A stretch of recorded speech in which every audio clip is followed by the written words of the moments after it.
Well, good evening, everyone. It is Saturday night and it is time for another Football Manager stream. I am Adwin84 and welcome to everyone.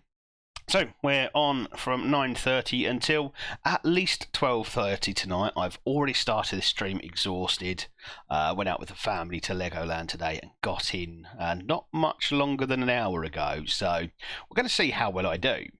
There's a chance I might go crack open a bottle of wine as well and see if that helps me through the rest of it. So stay tuned for even more incoherence and nonsense from me.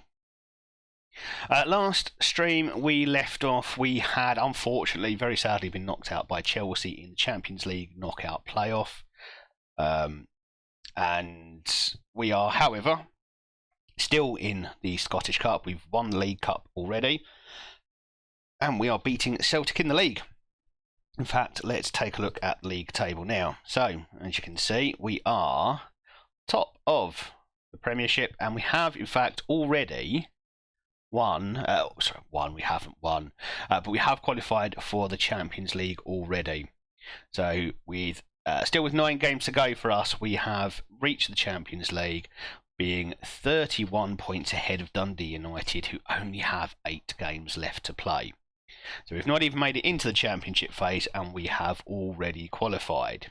It just goes to show just how far away Rangers and Celtic are from the rest of the league. Our goal difference is also something utterly incredible. 74, we've conceded 20 goals, but we've scored a shocking 94, including 13 goals against Inverness, 13 against Kilmarnock, and 12 against Celtic so far this season. So we are hopefully on our way to winning the league. We did finally cement our place at the top of the Scottish Premiership last stream. See, I told you I'm tired. I've been out all day. So we did beat Celtic to go top fairly early on in the stream, and then immediately dropped points to Dundee and gave Celtic away back in. But we won every league game since then and have found ourselves back at the top of the Premiership and ready for our first top tier league title. We're hoping that combined with a fairly decent run into the Champions League, where yes, Chelsea did manage to beat us, but we made it difficult for them, scoring 3 past them across the 2 legs. We're hoping that combined with a league title means that the board will be nice and spend a bit of money on us. Currently, next season's transfer budget is only guaranteed to be 5.27 million, which in fact is quite a bit higher than the 1.79 I think they were offering us earlier in the season. However, that does include the sale of Mari Cozier-Dubry in January for 9.5 million. So they're not incredibly generous. We'll see how that goes in the summer. I think if we don't get money and don't really get the opportunity to go further into the Champions League, we're going to start looking at what's available in some of the Big 5 leagues, potentially even England. I know I've said multiple times that I'm not really interested in managing in England. I think the truth is I'm not interested in managing a mid-table team in England. I want someone who's going to be competing for league titles and European titles fairly early on. So without further ado, we will start getting through this stream. So here we go. Initial budgets have been set already. Well, there we go. So transfer budget of 10.5 million and a wage budget of £1 million per week. Not bad, not bad. That is a little bit of an increase, and that transfer budget obviously is for the coming season, not this season. Probably should have looked at that news item before I went spouting off about how little money they're giving me. So we've got a transfer budget of 10.5 million. That's not huge, but we might be able to do something with it. We'll see how things go. We may stick around with Rangers, but if a big job opportunity comes up, obviously we're going to jump at it. It's 2030 as well, so that's a World Cup season. So there could be a bit of a merry-go-round in the summer, manager-wise. So we might be able to take advantage and get a team that otherwise we might not be able to get ourselves into. And if we can do that with a league title to our name as well, I think we're in a much better chance of finding ourselves a top job. Yeah, confirmation here that we've booked our Champions League qualification place with 9 games to spare. Whoever said Scotland isn't competitive? Well, welcome. It's it's a lovely Saturday night. We've had a lovely day today. Legoland is it's not one for the adults, but the kids absolutely adored it, and the weather was really nice. It was just nice to have a walk around there, to be honest with you. We got there about 11:30, stayed there right up until closing at 6. And then, we got home just after 8 o'clock, I think it was, 8:15, something like that. So, rushed a bit of dinner down, and here we are. I've even left the washing up for tomorrow, and I hate doing that. There's a chance I will do that before I go to bed. As I said, I am planning to stream until at least 12:30. I think I've normally have it scheduled for 1:30, but some of that will depend on depend on how much sense I'm making to you by 12:30. But if we can make it through to 1:30, of course we will. But come tell me how your Saturday's been. Have you been able to take advantage of some nice weather? I'm not sure what the weather's been like in the rest of the country, the rest of the world. Come and tell me if it's been miserable and raining, because, I mean, honestly, that would just cheer me up. I've had a lovely day.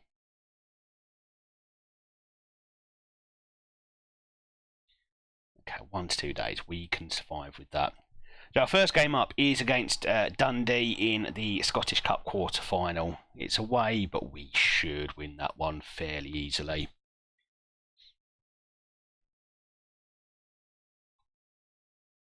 And then we've got the last 4 games of this phase, of the initial phase of the Premiership. All games that we should win, and 2 against Aberdeen in close succession. I'm not quite sure how the scheduling's worked out like that. I can only assume that this game that we have on the Wednesday is one that's been moved from earlier in the season because of European commitments or Cup commitments. But we should win those 4 games and hopefully leave ourselves in a really good position for the league title. Celtic are 5 points behind, but with a game in hand, so they've got a decent chance. They've played their game in hand and then are back to 2 points behind us. So yeah, still very tight, despite the huge difference, I think, in quality of the 2 teams so far this season, as demonstrated by the goal difference. And I know that's not everything, but the fact that they have a 52 goal difference and we have 74, I mean, the numbers are quite insane. But we are so much further ahead of them in terms of goals scored. It kind of feels like we have to be one or 2 steps above them. We also got further in the Champions League than they did. They didn't make the round of 16. They didn't even make the knockouts, where I think they were some way off as well, whereas we qualified for the Champions League knockouts with relative ease. That's not even a word. With relative ease. Yeah, 18th, 3 points clear. And actually, we'd done the job, but I think we'd qualified after 6 games. Last 2 games were against Man United and PSG. You can't expect us to win those. But we did pick up 1 point from them at least. Whereas Celtic here just got the 6 points, won just the 2 games, 6 losses, conceding 17 goals along the way. How did we do? 11 and 10. So we had a positive goal difference as well. And we had some tricky matches. Atletico Madrid, Liverpool, Man United, PSG, all in our run of 8 fixtures. And then two away games against German clubs in Wolfsburg and Mönchengladbach. So fairly equal in terms of quality, with 2 games against Galatasaray and FC Copenhagen, which the only ones I really thought we would win. Instead, we did manage to pick up wins in 3 out of those games against Atletico, Liverpool, and interestingly not Copenhagen, but against Galatasaray we did in fact win. So yeah, it was an interesting mix of results there, but I feel like we did quite well. Below average intake, that's a shame, although Cody McCluskey looks like he may have some potential. Left winger with a right foot, which is exactly the correct foot for a left winger to use. And Del Allen, the next best prospect, but I mean, good mentals for 15 years old. Potential doesn't look amazing, but he could get a lot better. Might not be the worst. But beyond that, doesn't look like there's much. That's why it's below average.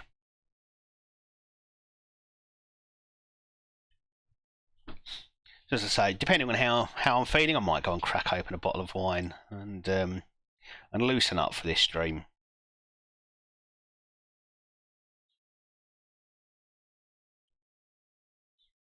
We have 2 jobs left for this season now. It is to win the Scottish Cup. It's what the board want us to do, but also to win the league, which is what I want us to do. The board are happy with Champions League qualification. I think we should be going one step further.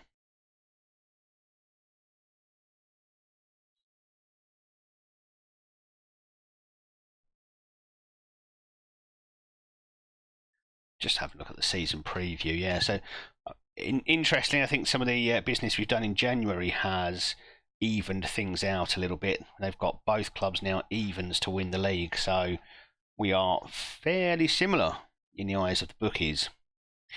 We did in the January transfer window strengthen a little bit. We brought in Joan Ridolfi, who an excellent 21-year-old prospect, still loads of potential to fulfil. Already had his first cap for Argentina, and we also brought in, who else did we bring in? We did bring someone else in, didn't we? Please tell me I've not made it up. Let's have a look at transfer history. That will tell us. Here we go. That's why I can't see him. He's actually in the B team. Osvaldo Storake. That's going to be one I never get right. 18-year-old, plenty of potential, 4.5 stars of potential, 6'4", and lots to get excited about. Very brave, good positioning, aggression.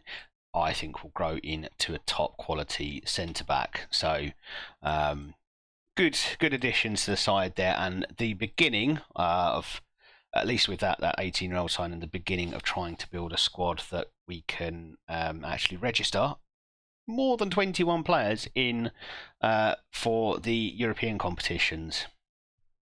We managed to squeeze, I think it was 21 in for this season's Champions League simply by buying in a couple of Scottish players.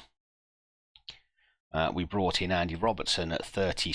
Well, he was 35 when we bought him, solely because he was homegrown in Scotland, and there was another one who we brought in as well as goalkeeper. I believe it was Ross Munro here, who we also brought in again, solely so we could have a couple more players in the squad. And that's where we are. I think in the summer we will have 2 rules. They've either got to be 18 or younger so that we can turn them into a homegrown player, or they've got to be homegrown in Scotland. I think with the latter, though, it's unlikely we'll find many players within our price range who also will be the kind of quality that we're looking for. So nearly game time. First one of the night, Dundee away.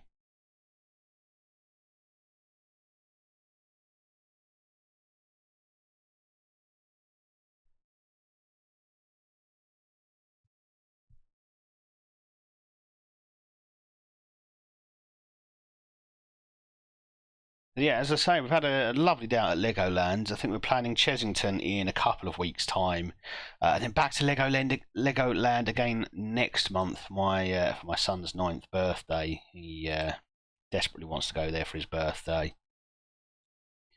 Okay, we've got the Scottish Cup final before we've played our match. So who's through? Celtic and Kilmarnock are definitely in there, and Hibs and St Mirren in the other match left to play. So it's Hibs or St Mirren versus us, which leaves open the prospect for yet another Old Firm derby, but this time in the final. We faced them in Scottish Cup in the League Cup, I think in the quarter final. It may have been semi-final. This would be quite a nice one to pick up a trophy while they're still on the pitch. we beat them. We definitely beat them in a League Cup match, didn't we? Semi-final, there we are. Went to extra time, so it wasn't quite as convincing as the other matches we've had against them. In the league, we beat them 3-2, we beat them 2-0, and the pièce de résistance, we beat them 7-2 at the start of the season, and I think that really got our season off to a cracking start. But yeah, so lots and lots of theme parks in my future in the next few weeks. We bought the Merlin passes because otherwise some of the prices in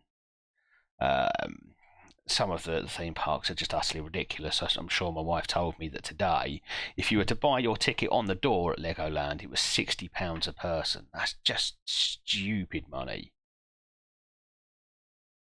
And of course, everything in a theme park, the price is inflated ridiculously.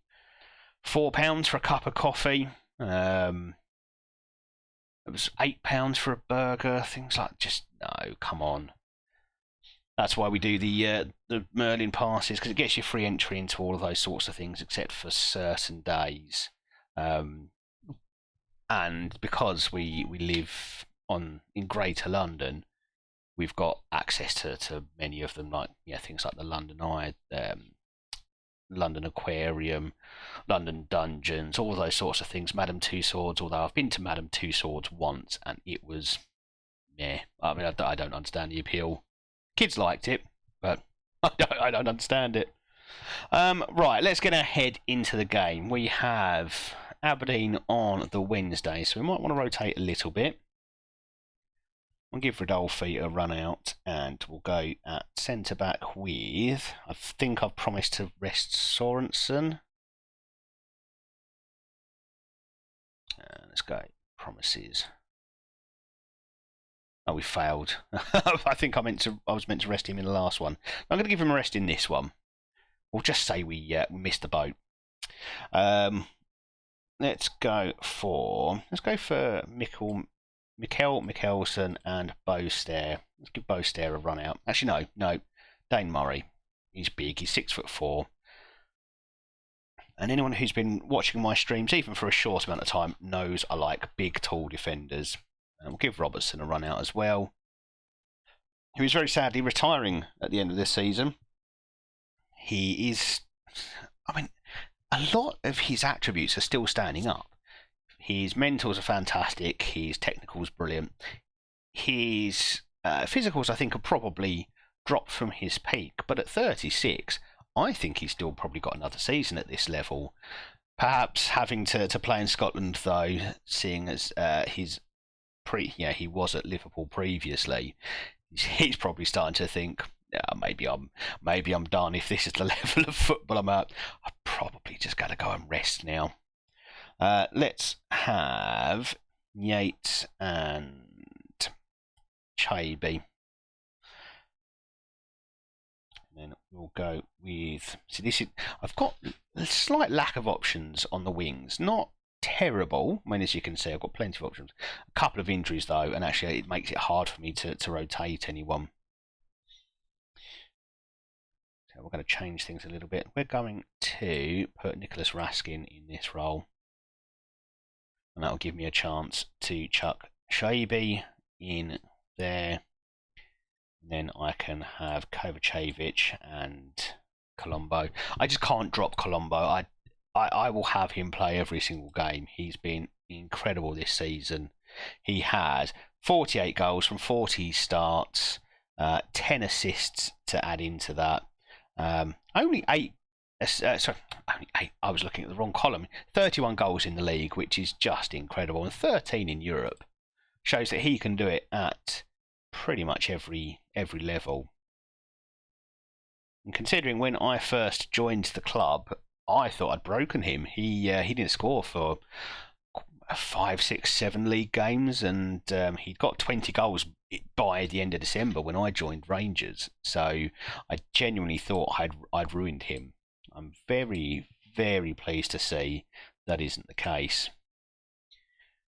Okay, Cup quarter final time. Let's get into it. How's your night been, everyone? hope you've enjoyed it so far. Hope you had a nice Saturday. Come tell me about it if you want. Come tell me about your Football Manager save. Maybe you've been one of the supporters celebrating today, or not. Perhaps you've been commiserating instead. I see that the game at Nottingham Forest was good for one set of supporters and not so good for others.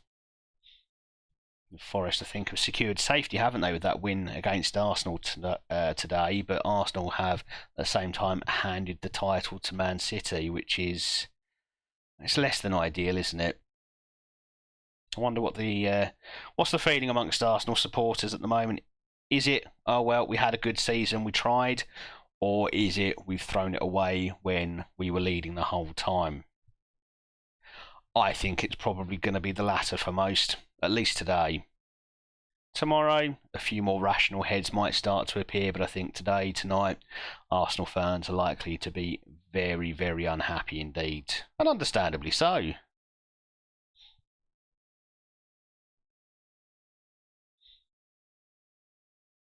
And it's only just a few weeks ago they had an 8-point lead. I feel quite aggrieved, regardless of all of the plaudits that Mikel Arteta's got for having a young squad and not buying a bunch of players who are already at their prime. I think as an Arsenal fan, you have every right to feel a bit let down by the finish to the season. To do all that hard work and throw it away, well, it's not going to feel good for anyone. And I think Raskin looks like he's onside there, and that should be the opener in this Cup quarter-final. It looked a little bit scrappy at one point, but when Mikkel Mikkelsen steals the ball there, the football from here is fairly good. I don't know if that was a tackle or some sort of poked pass from Traby out on the right wing there, but either way, Yates just hits it first time in for Raskin, and it's a perfectly timed run to make it 1-0.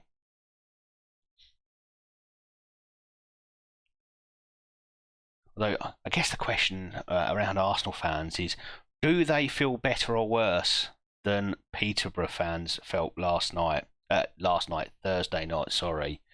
That was just one of the most incredible turnarounds I think I've ever heard of.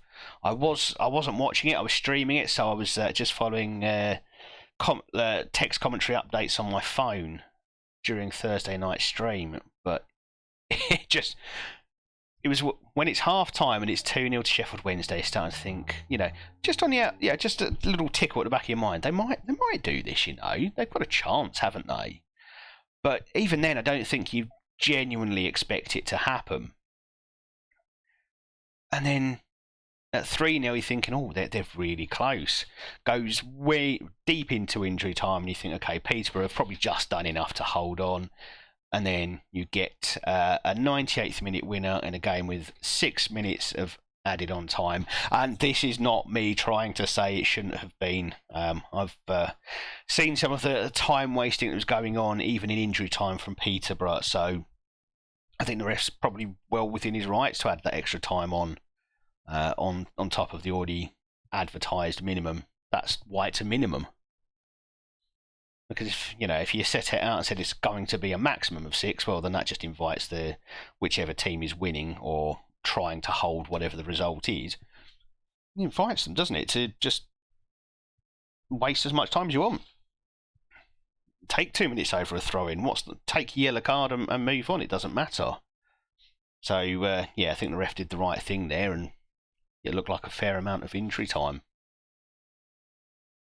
And even then, they go into extra time and Peterborough score, and I think that's impressive in and of itself, because to go into a game thinking you're 4-0 up and you've pretty much got your place in the final already booked, to losing 4-0 on the night and thinking you've thrown it away, that must be so demoralising for the players. So for them to go out and score that goal, I mean, fair play to them. they did better than I thought. I thought it would only go one way. I thought it would be Sheffield Wednesday comfortably in extra time. But they did nick that goal, got themselves back ahead. Unfortunately, though, lost it again. And then, obviously, penalties it is a bit of a lottery. It is. I mean, you can practice penalties and you can be an incredibly good penalty taker, but there's still the lottery of what the goalkeeper's going to do, of whether the penalty spot's been roughed up a bit, and so you miss your penalty, or it hits the post, or it's just not quite exactly as you intended. It's just a bit of luck involved in that. So yeah. So what I mean, as a Peterborough fan, as an Arsenal fan, who's got it worse?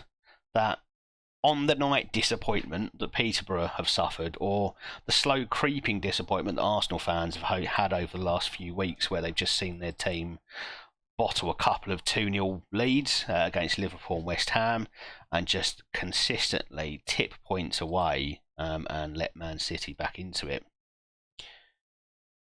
Okay, let's get Lennox on. Which foot do you use, Mr. Lennox? Either. Okay, that's good to know. Do a bit of that then.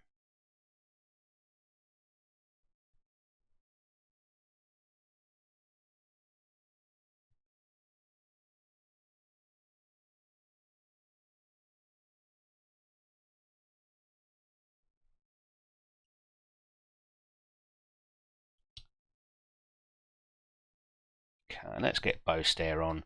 We're going to move those two over, I think. Not because it's only because of my set piece and it's easier to do it this way. I have my right centre back as the one that I aim to. And we will hold off on the last couple of changes for another couple of minutes. We're just going to try and run the clock down here, I think. We're 3-0 up, so shouldn't be too much danger of us throwing this one away. But, I mean, I've probably done worse.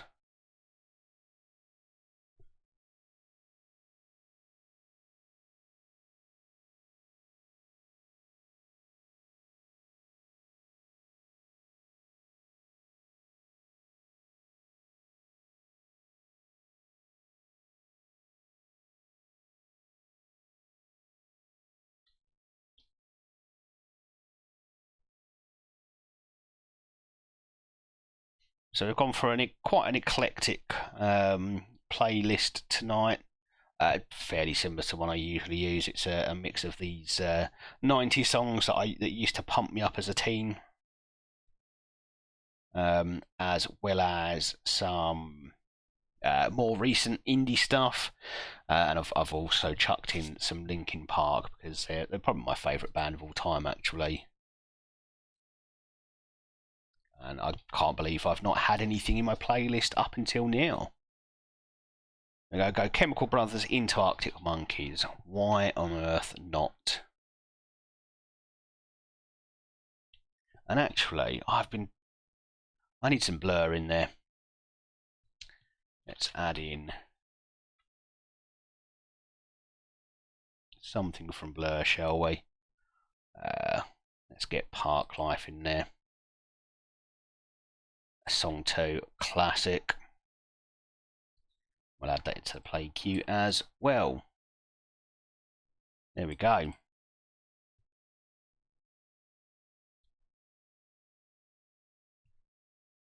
Bango, bet that you look good on a dance floor.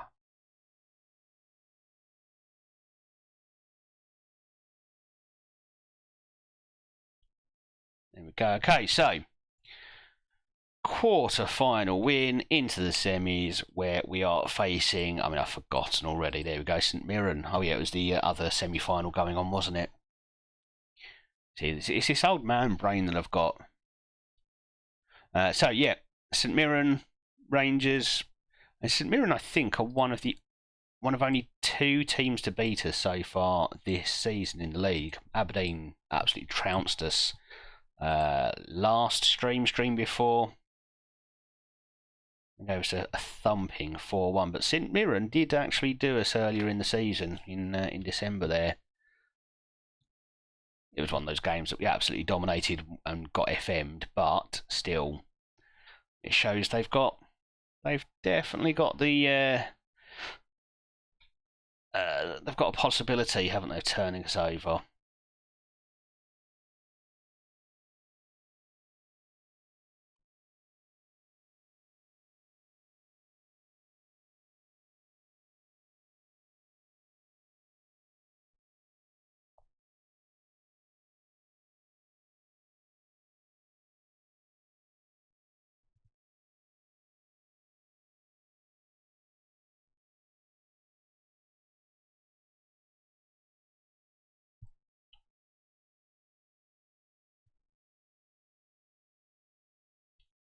Okay, let's get through to this game against Aberdeen.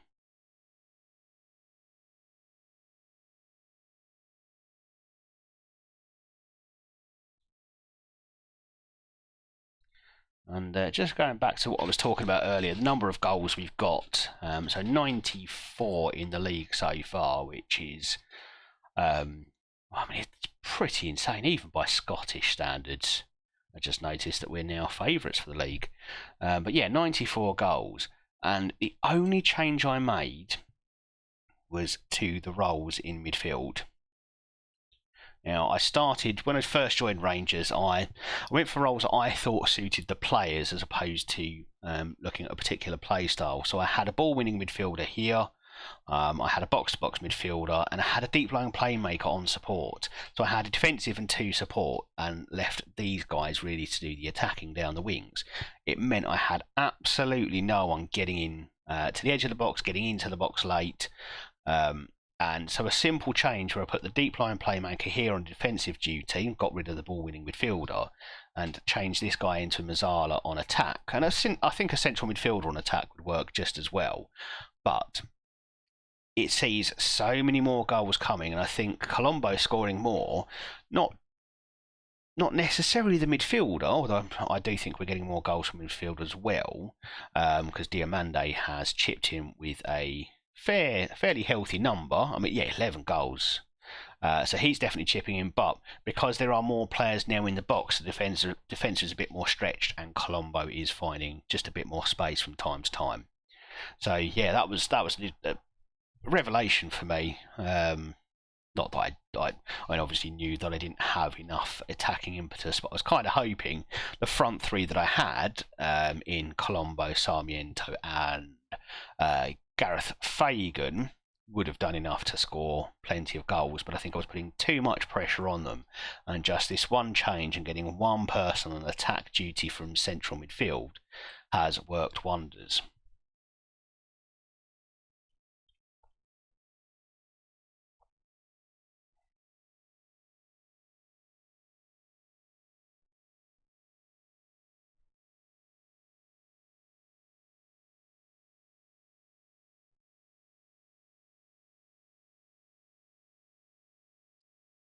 Well, this hopefully will be a game where we can, I mean, I'd like to think that we'll be able to stretch our lead against Celtic, but every time we win, so do they. We've really only managed to pull them back when it's been face-to-face matches. And we have won every game we've played against Celtic so far. Glasgow Hammers, welcome. Thank you for the follow. Yeah, we have managed to turn Celtic over in all 4 matches so far this season, so I'm confident that in the 4th league game we'll do it, and when we almost inevitably face them in the Scottish Cup final, we'll make it 6 out of 6. But dropping points outside of games against Celtic seems to be a problem for us, because whenever we do, Celtic just leap back on top.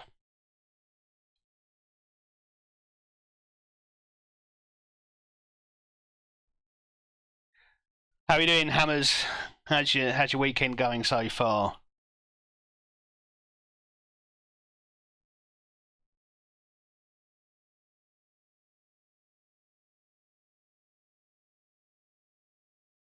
Okay, let's see if we can do the Dons. Now, we have St Johnstone away on Sunday, so we've got enough time. We can go for a full strength squad on this one, I think. And we will give Rodolphe a bit more game time.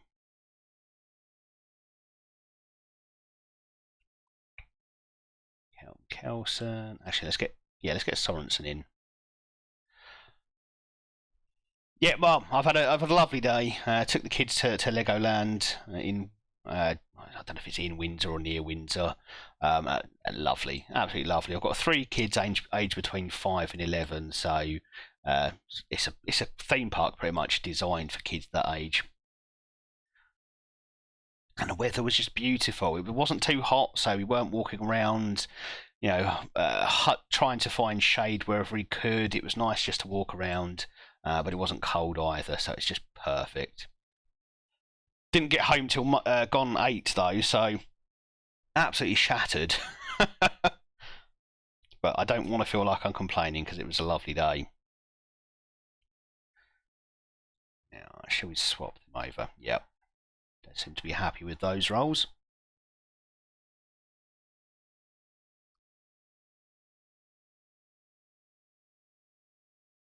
So what have you managed to do with your day so far, Hammers? Hope you've had a good one. Payne and Robertson on the bench, obviously. Shaby, McDonald, Lennox, and Campbell, and just, there you go, Yatesy.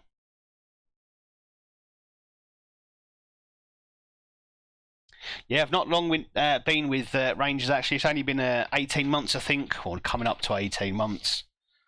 We were at Dundee United before that, and then knocking around in Sweden. Started the game unemployed. That's a good way to spend a Saturday, a few beers. Alright, let's see if we can... I'm really hoping that Celtic drop some points. So really would like just a little bit of breathing room, because we've been fantastic this season. In all competitions, I really want to see us win the league. I think we deserve it.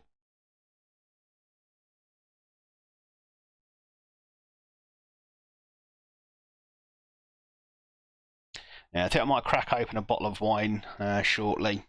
Just something to just to help chill me through. Well, if that's onside, that's an audacious chip with the head. Yeah, I mean, wow.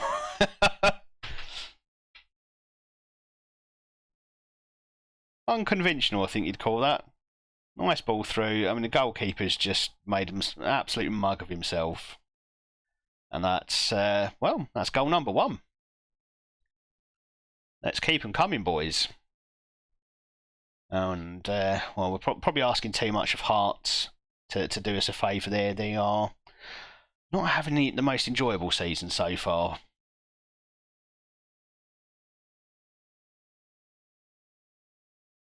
Please tell me that goalkeeper's name is Phil. No, that's really disappointing. John. No fun at all. No fun at all. And I don't care that I'm 38. Funny names are still funny no matter what age you are.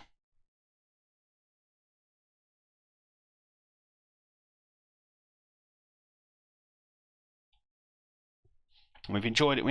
We've enjoyed a very good season so far in the league. We've lost just 2 games. I think we've drawn just the 1, so we're not really dropping many points at all. Actually, might have drawn 2.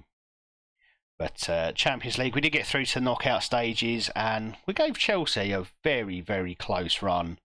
But they beat us 4-3 on aggregate in the end. But we got wins against Liverpool and Atletico Madrid, and Atletico Madrid, that was in Spain.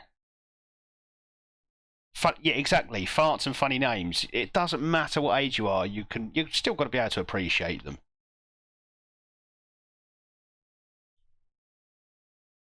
Okay, well, in amongst all of that, I've missed goal number 2. We've got Kovacevic. Oh, it's pretty standard. Just Colombo doing Colombo things.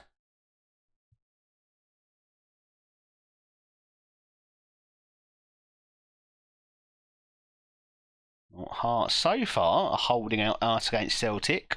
It's only 30 minutes, so I'm sure that's plenty of time to turn around yet. But I like how the league table looks there.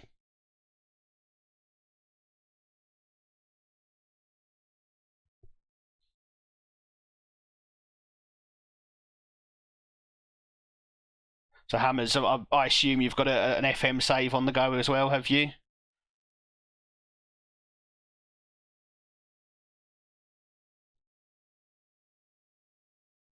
Oh dear me. João Victor. Well, Aberdeen haven't really looked like they're in the game. We've just given that away. Smicer doing some weird dive before he's got anywhere near the ball. Let's hope we don't go and mess this one up. Aberdeen did us horribly in the last match we had against them. They beat us 4-1 on their patch. And that was the worst performance we've had for the entire season. I think in terms of XG and everything, we're still better than them. We had more possession, more shots, but they just scored 4 goals. Our defence, our goalkeepers, our goalkeeper. I even took him off actually after about 80 minutes. That's how upset I was with his performance. So a bit of a bogey team for Smicer or Aberdeen.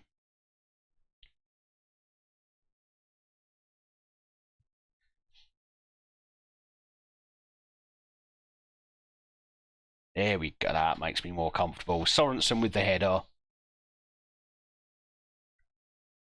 And it's 3-1 Rangers. Something I'm also interested in. So Football Manager for me was something I picked up when I was 14, 15. And I could easily spend almost the entire weekend playing. And I could waste an entire summer holidays playing Football Manager quite happily. And that's not really changed. As I've got older, yeah, I've had more responsibilities, so I can't spend as much time playing it as I used to. But I would still happily do so. I don't know whether kids these days play it as much as we did, or I did at least when I was that age. I think you'll find there are plenty of men around my age. I'm not going to be too specific, but close to 40, who, yeah, probably did spend their teens, early 20s just addicted to this game.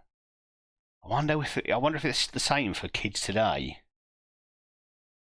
Let's get Raskin off and put Chaby on in that defensive deep line playmaker position, and Kovacevic. I think I've probably overplayed him. I might have to give him a rest in the next one.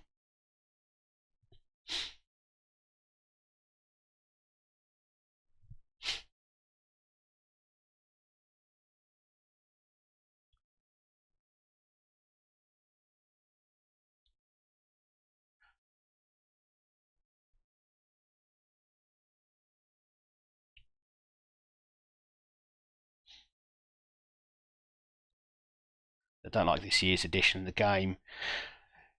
Yes, and I think every edition of the game I've ever played, there's always been a few things I don't like about it. I wouldn't say I rate this one any worse than previous years. There are things that I do like about it. The squad planner actually I really do like. I find that actually really helpful.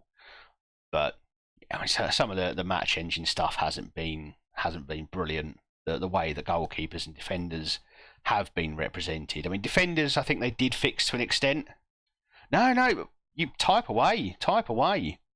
Yeah, so yeah, goalkeepers, I do think they're still wrong. They still make some very questionable decisions. But defenders are a bit better. You don't see them running away from the ball quite as much as they did in the first half of the season. But yeah, still, I mean, there's sorts of things like, players getting unhappy about stuff and not, constantly having the same complaints. I think training setup was one I had at a previous club, and despite improving training, like the facilities, they were still unhappy about it for like 300 odd days, so like over a year. Unbelievable. Yeah, there are some things that I really don't like about it, but then I've probably found those in every version of the game so far. So longish sames with Malaga and Carlisle.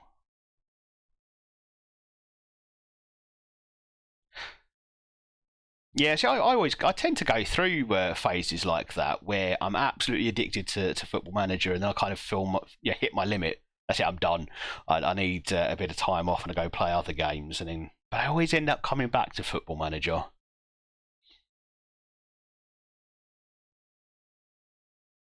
So do you ever? So I mean, what I'm doing here is something of a not quite a journeyman save, but pretty close. It's just I started from unemployed, and I'm just going to see how far my career takes me. I do like the idea of building up a single club, but some of those can be a real time investment.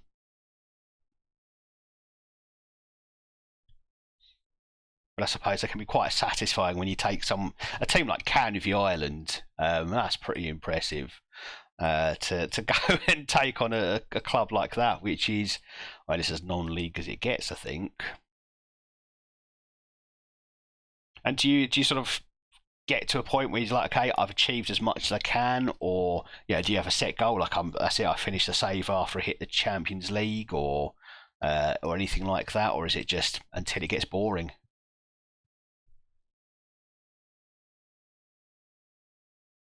I think for me, it's probably the latter. I just keep going with the save until I go, well, I don't want to play this anymore. I want something different.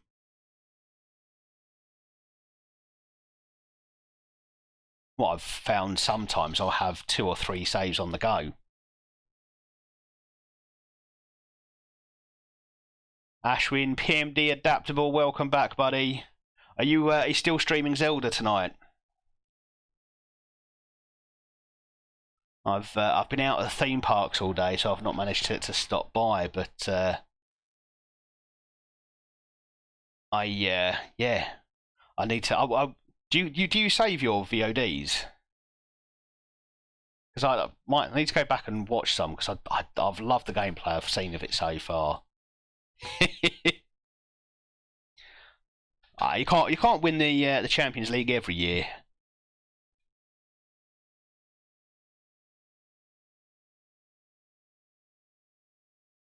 Yeah, I mean this is somewhat what I've found, although it's probably taken me longer than I was expecting. But part of that was because I just wanted to achieve something with each club I've been to. But you can move pretty quickly up the ranks. In FM22, I started a save with a friend. We did an online one, and we both picked the 2 clubs in National League South closest to where we live physically, and just started there. And the whole aim was get to a point where you win the Champions League with the team. And my career path went from Welling United to Bolton to Fiorentina, and then got Fiorentina into Champions League, and never got past the quarter-finals. But my friend went from Dartford to Burton to Fulham to Juventus, which is insane. I mean, he got Fulham relegated. Actually, I think there was Blackburn in there somewhere as well, I believe.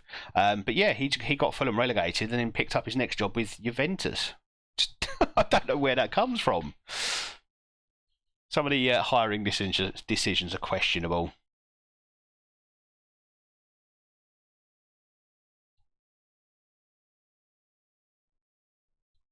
You bottle the Champions League, Ashwin. I mean, you are Arsenal. I guess it's going to happen, isn't it? Bottling kind of comes with the club these days.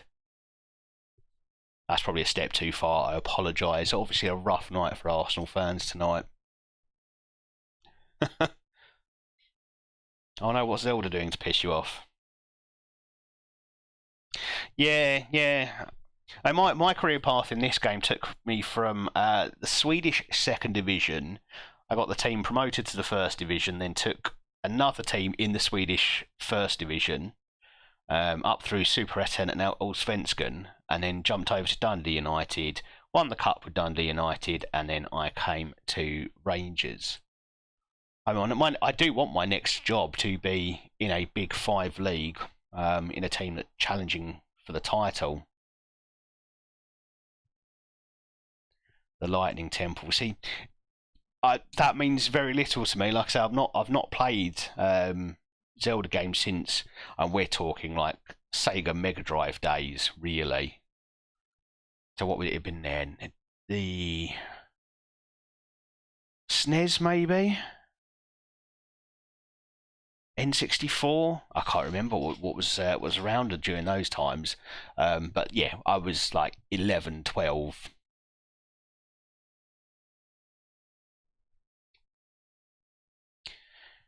Yeah, I'd like to think from Rangers I should be able to step into not necessarily a Juventus or a Bayern Munich, but someone who's going to be close to challenging them, especially if I can win the league. I think that'll do my reputation a bit of good. The Club World Cup, it's so pointless, not just in this game, but in real life in its entirety. I mean, who cares about the Club World Cup?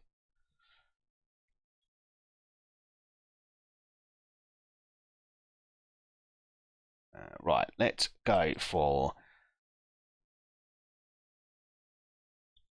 Mikkelsen, and let's give Dane Murray another run out.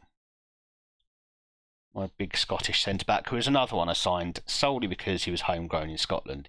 It's tough to build a worthy Champions League squad with enough homegrown Scottish players. I'm just not finding them. FC Hiroshima. Who wants that match? Honestly, who wants that match?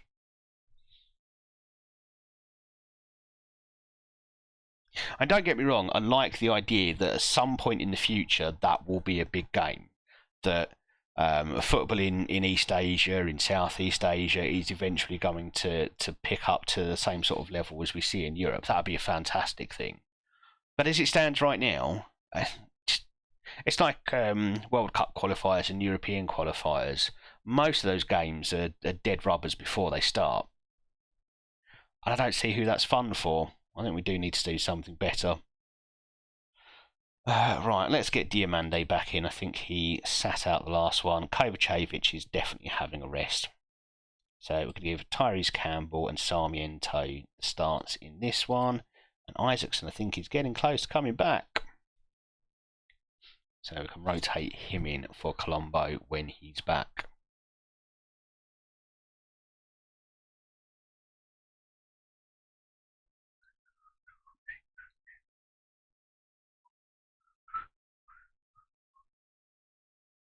And we will have Kovacevic on the bench, though. And let's get Shackleton on the bench. I love Jamie Shackleton. He can play in almost any position on the pitch and do a job.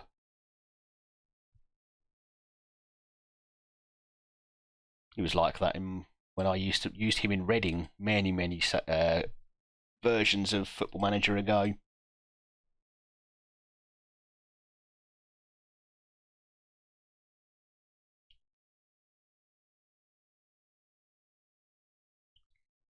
A 4-4-2.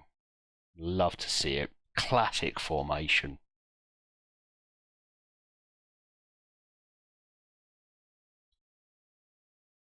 Sarmiento starts the move forward.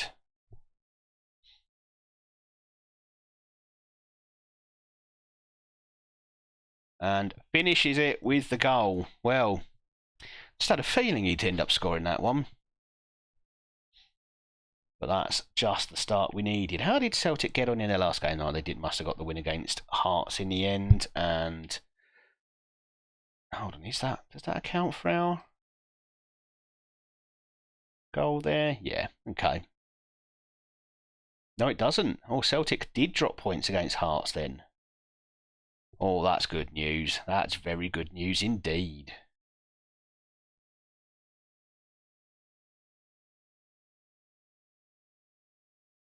You won the quadruple. What? Okay, Ashwin, what trophies are you considering as part of the quadruple? If you say the Community Shield, I'm going to have to ban you. Oh, Community Shield, right. I'm really sorry. It's been a pleasure, man, but I can't have you coming and calling that a quadruple. It's not right. It's not right. FM can say it all it wants, but that's not the quadruple.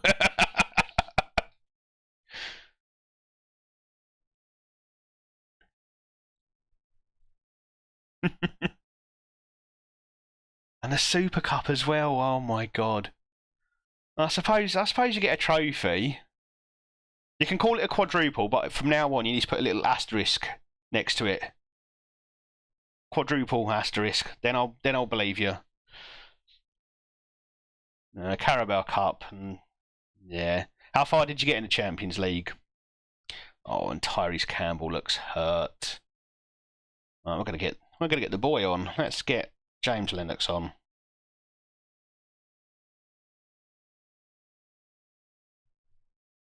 Semis. Did you at least go out to the eventual winner? Because that normally makes me feel better.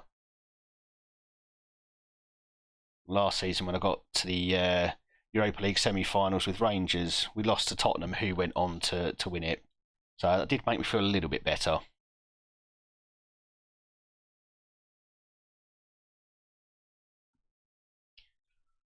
Oh, 5-1. Oof. But then sometimes I think it is that it's that FM balancing act, isn't it? You've already won the Champions League once. You can't win it, twice in a row after just 3 seasons. That was just 2 seasons, wasn't it? That was season 2. No, you're in season 3. I think I remember you saying. So yeah, it's got to balance it out. You'll win it next season, probably comfortably. And that's 3. We're getting quite good at this football. The game says you can't, Ashwin. That's why they put Real Madrid against you in the semi-finals. And that's 4. And this is just... Oh, it's a procession now.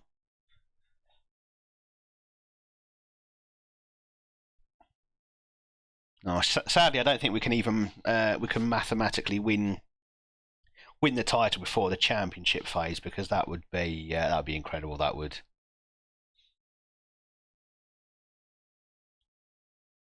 But that's got to be the aim for you then. You've got to go and win the Champions League back to back. Keep this save going until you've done it, and won the Club World Cup as well, because everyone knows how important that is as a competition.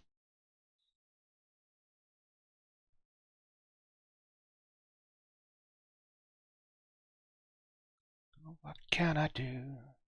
I still need you, but I don't want you now. Bow, bow. Love that song.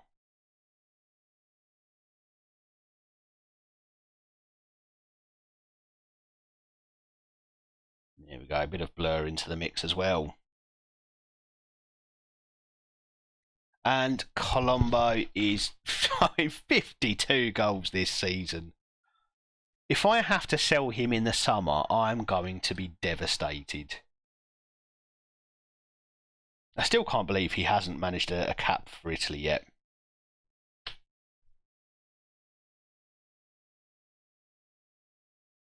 And I get that Scottish football, its level isn't quite considered to be up there with the likes of Italy, and and I'm not going to sit here and argue that it is, but it's still a decent standard. Especially with the top 2, Rangers and Celtic. So for someone to score 52 goals, you've got to start surely looking at him for international duty.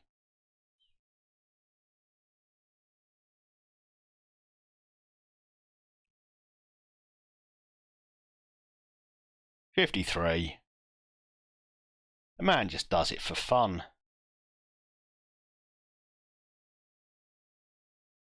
It's yet another hat trick for my very, very special Italian.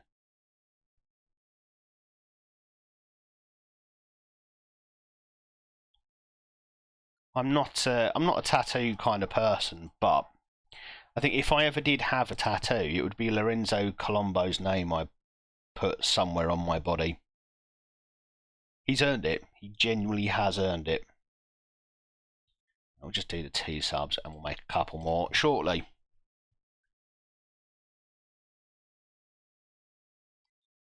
And when he scored 5 against Celtic in 1 game, in our 7-2 thrashing of them, I mean, he earned whatever he wanted at that point.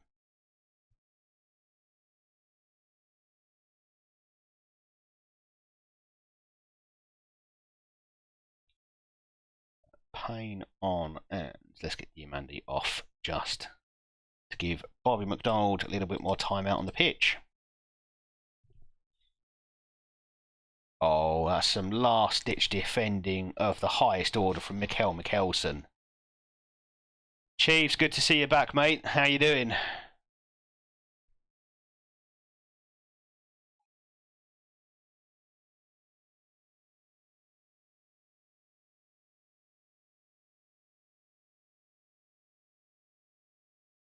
I think I've only just calmed down from Thursday night's football. Just everything was insane on Thursday night. You had Sheffield Wednesday and Peterborough. You had I don't even know how to describe how that match went. It's just one of the most incredible two-legged ties you're ever going to see in football in a playoff. Just unbelievable. Oh, you did a little away day. Did you did you stay down, or you back on the coach up?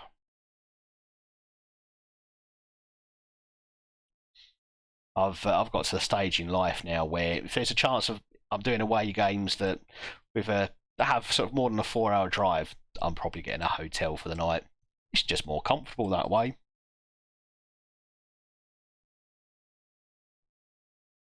Back home, you've probably got more stamina than me.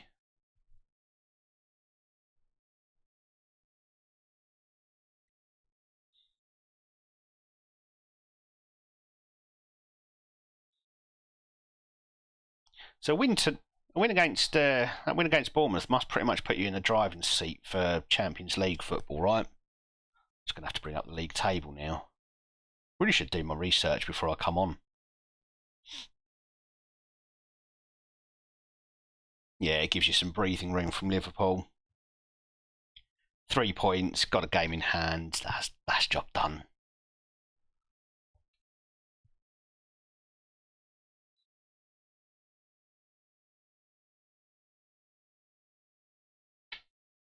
Oh, how did my Saints get on?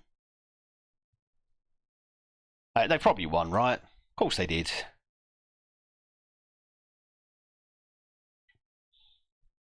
Yeah, they've got better goal difference, but you'd have to lose both your next 2 games, and I can't see that happening. To be honest with you, they won the other day, so they win before anyone else plays. That's how good they are.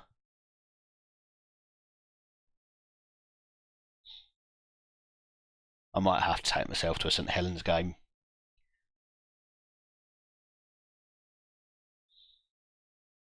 Like I say, I do enjoy the rugby league when we go to the Challenge Cup final. We will be there in August.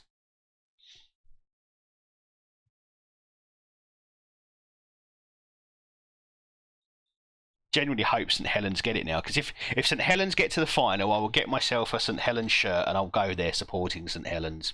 No 2 ways about it.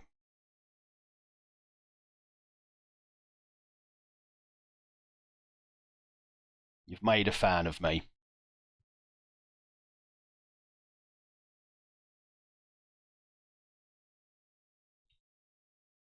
Oh, Saints Wigan final, that would be incredible.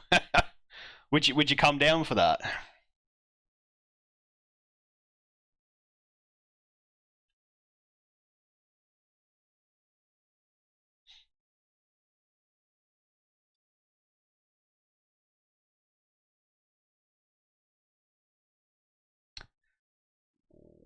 That's a good rotation option off the table now.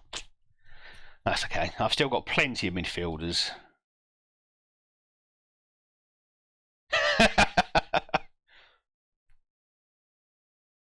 Convinced to be a fan of my biggest rival. How have I done that?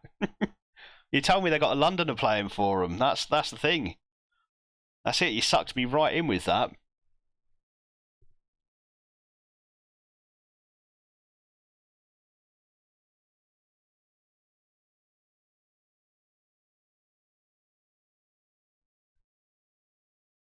I've supported a few. I've supported a few different rugby league teams at Wembley over the years. Warrington, Catalan. Who else? I can't remember. Huddersfield, just whoever the underdog is. But that's going to feel good to go in supporting a favourite.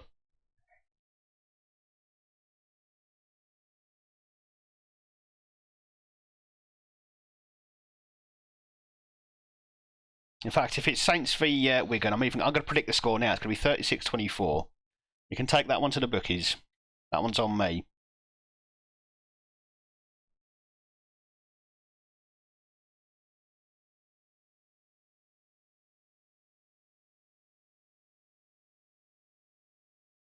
Who were the brothers? There were a couple of brothers, weren't there, who were like really, really good top level English players. And I think one of them moved to Australia because I think there was more money in Australian rugby league, wasn't there? I say Sam something. I'm obviously belying my complete lack of knowledge of anything to do with rugby league, but it's not Hoskins, is it?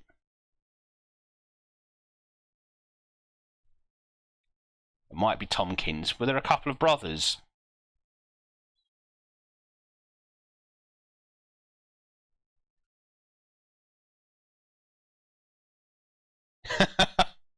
There you go. See, I've picked a Wigan legend.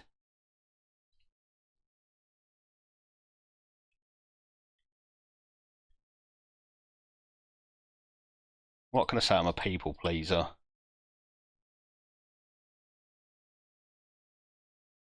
8 goals in 4 appearances. Lorenzo Colombo is just... The guy's an absolute beast. And last season he did well. 26 league goals in 34 games, 39 overall. That's pretty damn good. And then this season has just been out of this world. 53 from 43. What a man. And of course I get Manager of the Month. Well deserved it is too. Yeah, I'm pretty sure that's who I'm thinking about then, Sam Tompkins.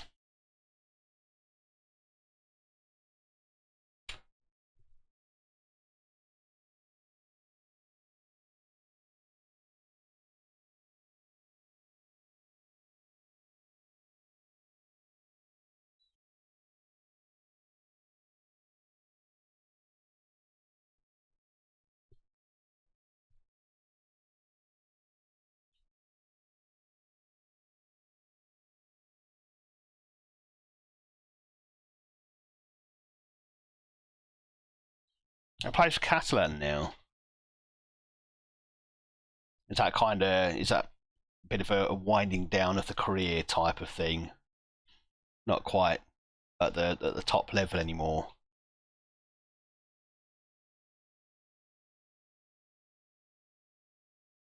Okay, Thierry.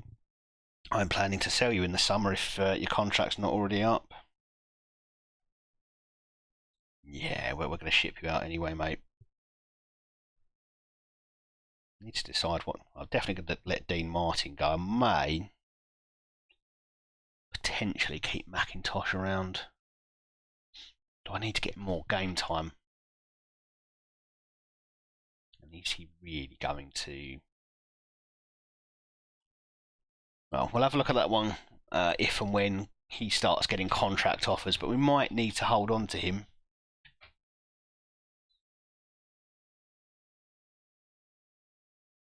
Martin Afire. See, it's a name I know.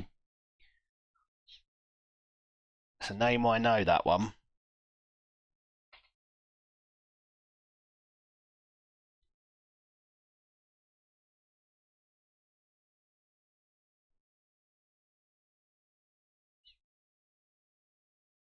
Don't think I've ever seen him play, but I certainly know the name.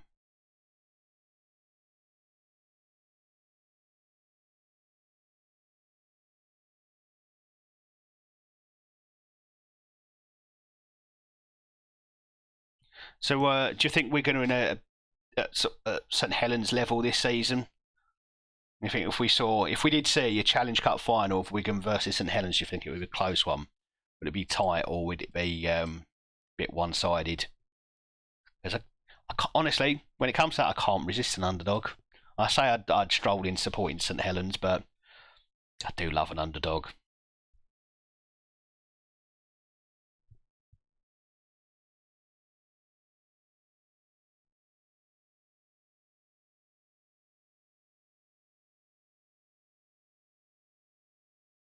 Wigan top of the league. Oh, okay.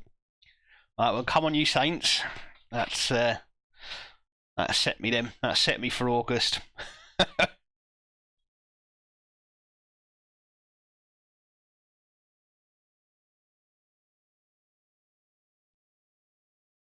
Okay. We do have a couple more games, I think, before the end of this stage of the league. Yeah. So Hibs and Aberdeen. We've got a 4-point lead, 7 games to go. Oh, this should be it. Don't say that again. I'll save that one for August. I'll save that for the final.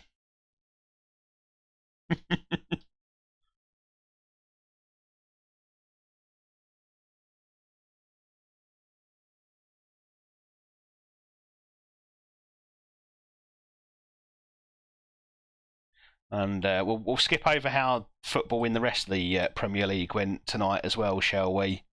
I think probably the first time that Man United fans have been sad about an Arsenal loss.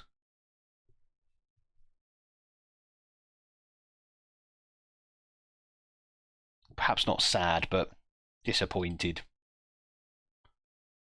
Alright, we've got a whole week, so best team out there.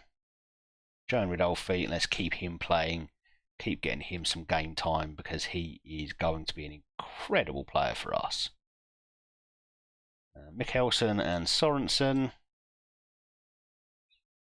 Yilmaz, Raskin. We are going as strong as we can. I think I'm going to go for Yates. Diamande.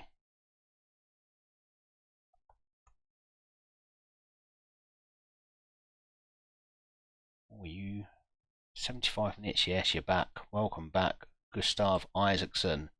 We've missed you, buddy.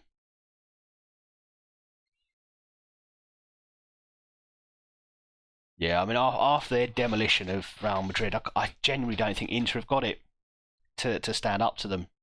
So I think you're right. I think it is going to be another treble in Manchester, but probably not what you'd want to hear.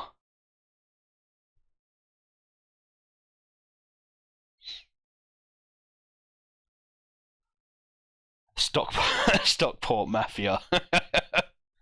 Stockport did well today as well.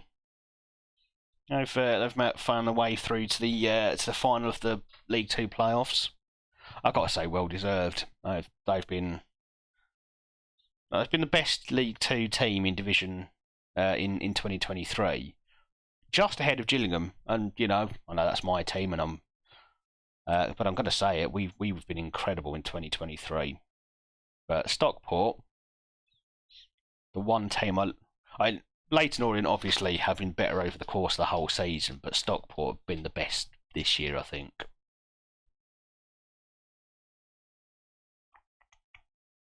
Let's get Lennox. Who else can play? Piatkowski is nearly getting close to a return. Right, that'll do. Let's get him out there.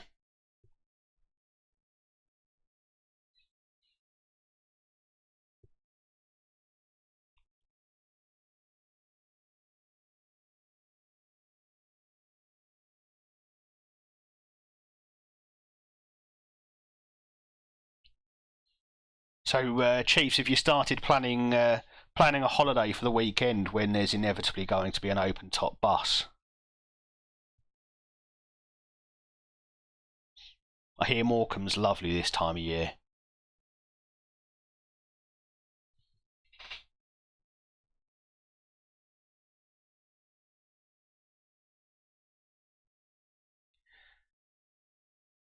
Yeah, see, I've got to be honest, I don't pay a lot of attention to all that sort of stuff. And I saw that he'd left, and it came up on a notification. He's left this morning with immediate effect.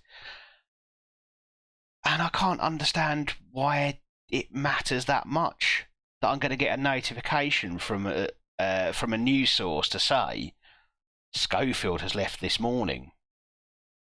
I mean, big whoop. Someone quits the job. Yeah. Unless there's something bigger in it, which is the only thing I can assume is that there's a bigger story in there somewhere. Because if it's just the normal celebrity gossip, oof, not for me, thank you.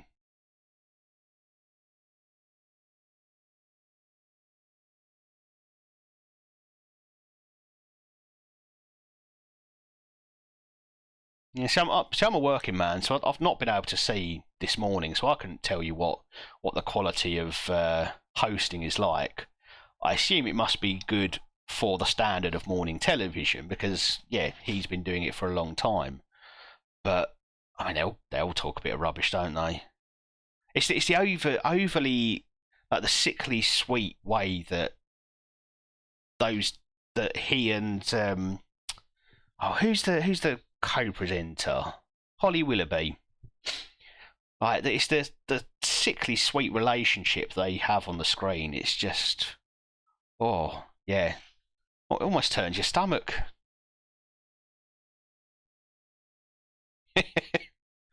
Are they still allowed to call it a pleasure beach? I was in Blackpool a few years ago, and honestly, it felt anything but pleasurable. Admittedly, I didn't go down to the beach, so that might be where I was going wrong. I was there for work.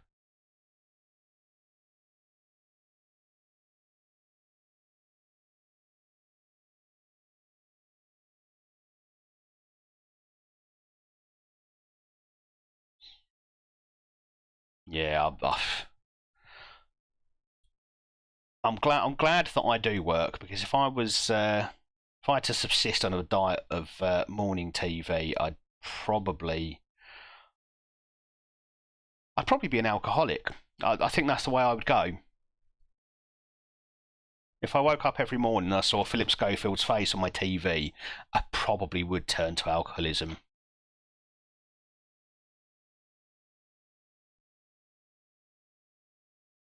Okay, well, still haven't got the lead in this one. I'm fairly pleased that we've got a little bit of a buffer to Celtic at the moment.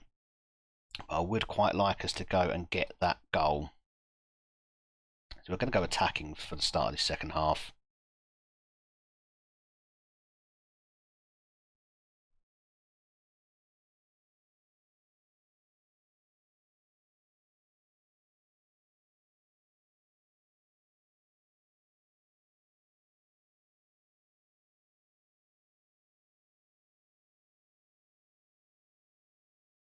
Oh, please tell me Kone was offside there.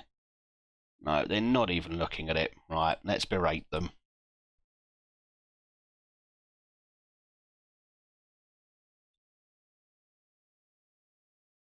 £51 million for a 32-year-old keeper. Oh, the AI, honestly. I think it's worse in this save than in this edition of FM than it's been in previous ones. But the average age of squads in like the top five, top six of England, just stupid. You see Harry Kane going through to like 36, 37, like it's perfectly normal. Diamante's been terrible, so we'll do a bit of manoeuvring around.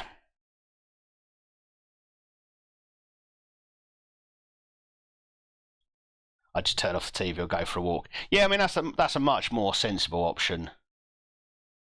I like to take things to the dramatic extremes. Oh no, don't you do it, Otterson. You used to be one of my boys. You leave me alone. Right, I think we're gonna have to go two up top and really try and get something out of this. When Colombo's not firing on all cylinders, we find ourselves in trouble. Let's get Isaacson up front. You can play as a deep lying forward. And is there any chance Shackleton can do a job on the right wing? Not really. What about Payne?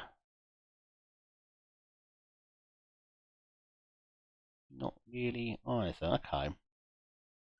Well, I fancy Shackleton can probably do a better job up front, unless we... Actually, let's bring off Raskin. And we'll get Sarmiento on. That'll do the trick.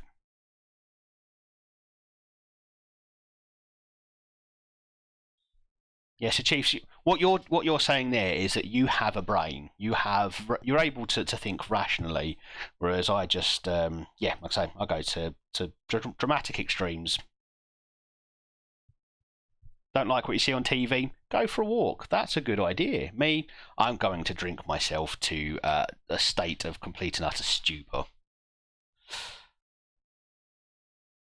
I do need to pause my game when making changes. I know. I say it pretty much every stream. I should pause the game when I make my changes. Oh, Otterson, why would you do this to me? Just as we're trying to get forward. Come on, ref, do us a favour. No, I didn't think you would either. Okay, well, as has been necessary, every time it looks like we are... Look, I've paused it. It's paused. Yeah, every time it looks like we're stretching away from Celtic, we manage to go and throw it away. Right, we'll get Murray on just in case we do get some set pieces. And Kovacevic can come off for... Let's see if the youngster can do something.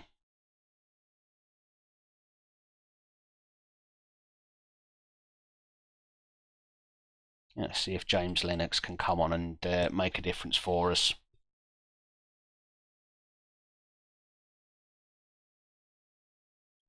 And now we unpause.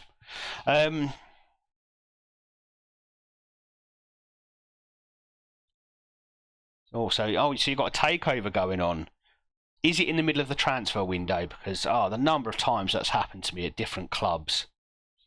You get chat all up until the transfer window that there is a takeover imminent, and then it happens, or at least it starts happening just as the transfer window kicks in and they put an embargo on transfers. Well, we've got one back. Sarmiento there, I think, managed to steal that one.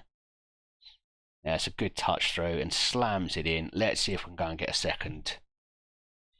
I'd rather drop only 2 points rather than 3, but I don't think we're going to be able to do it. Well, we've been FM'd. It had to happen. We were on a fairly good run. There you go, end of June, start of July. That's when it always happens. Yeah, we're going to do a bit of arm thrashing on that one. Cheap, so I might have to drink if City win the treble. Well, I mean, your team, Man United, do have a small say in that. I mean, it probably won't feel any better if they do a double, but I suppose the treble has got a bit of has just got that extra little bit of pride, that special pride of place, hasn't it, for Man United fans? And seeing City do that, yeah, seeing them win the Champions League wouldn't be great, but if they only did that and you managed to steal the FA Cup off of them, how would you feel? I'm obviously delighted that you beat them in the FA Cup final, but would you feel like you've still got the upper hand? You're always going to have the upper hand in terms of history. 20 years ago, Man City were at the same level as Gillingham. Their history isn't a huge one. Certainly not successful.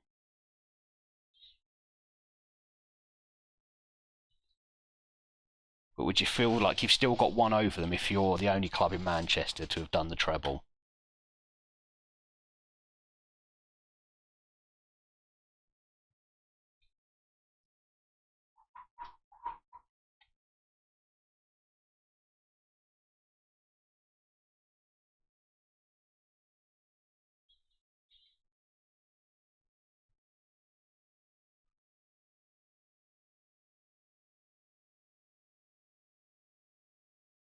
Sean Derry.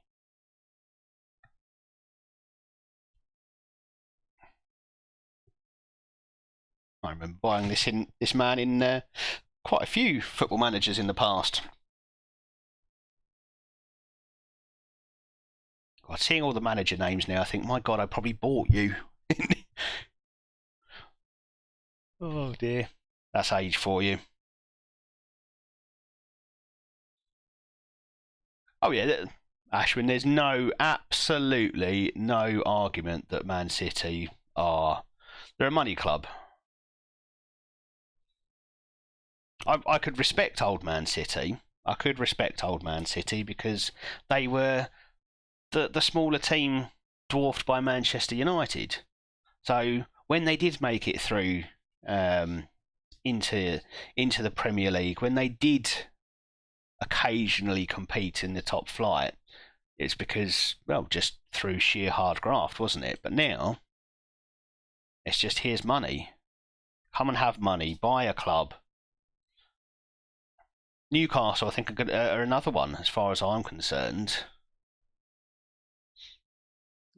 You know, fairly big club in their own right, but whenever they were in the Premier League, when they were challenging with Man United for the for the Premiership back in the 90s, you admired their hard graft under Kevin Keegan. Right, they absolutely bottled it, and let's face it, that's a bigger bottle job than Arsenal's. But now their success, okay, I think I've said it before, Eddie Howe deserves some due. He's not gone out and spent £500 million in a single transfer window and just attempted to buy success. I think he's done well as a coach. But I don't know how long he'll end up staying there. With the new owners will be looking to bring in a name. But eventually, there'll just be another Man City, another Chelsea.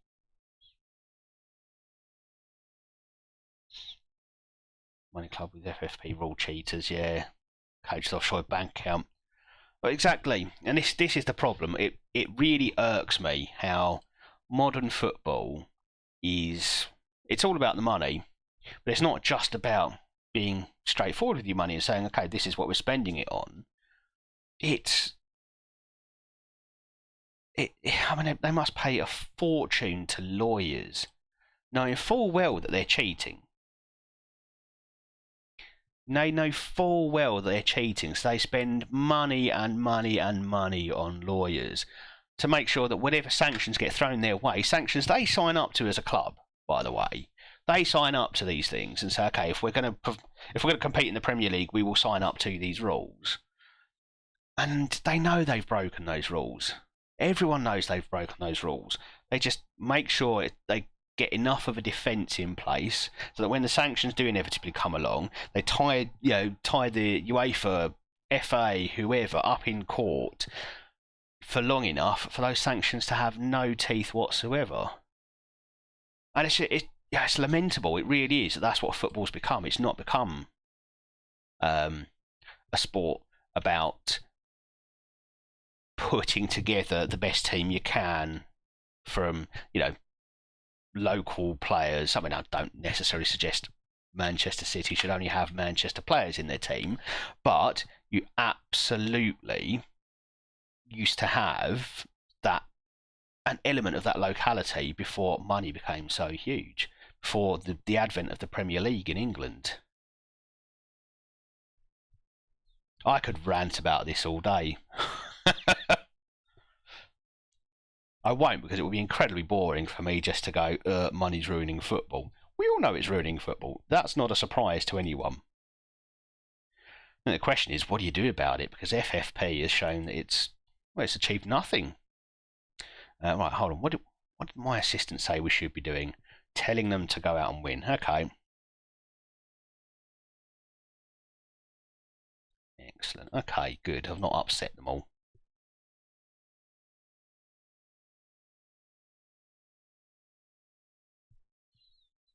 No worries, Chiefs. Yeah, it happens. I mean, Twitch sometimes just has its funny moments. Do you normally watch on your phone, or are you on a TV app or a PC or something? I tend to watch it on my phone, and that can be actually, it drains the battery like mad. I think it's better these days. It used to be a lot worse. You'd see like 20% go in an hour on Twitch.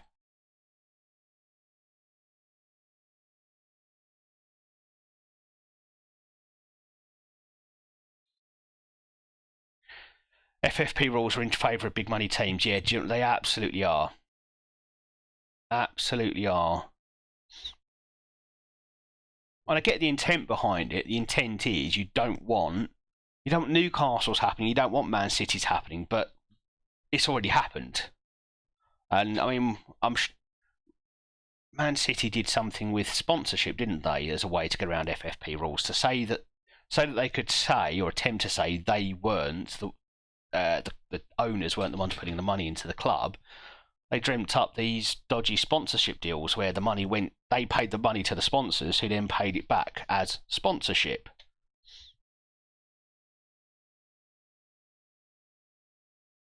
So yeah, it's not about, okay, we're going to play fairly, we're going to play within the rules. It's just how do we get away with breaking the rules, and if we do get caught, how can we make sure that we don't actually have to suffer any consequences? Yeah, yeah. I think it is Twitch on your phone. When you use it for too long, it just goes.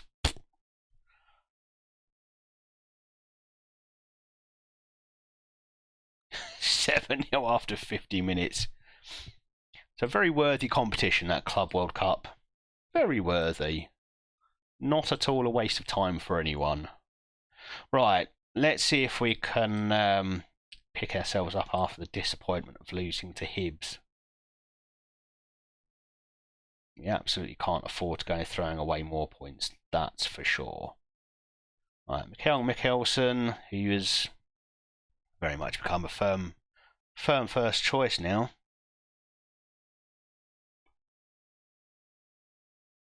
See if Raskin can continue to play himself into a bit of form. I'm going to have Shackleton for this one. And Diamande is a must. He will get goals. Okay, Isaacson and Kovacevic.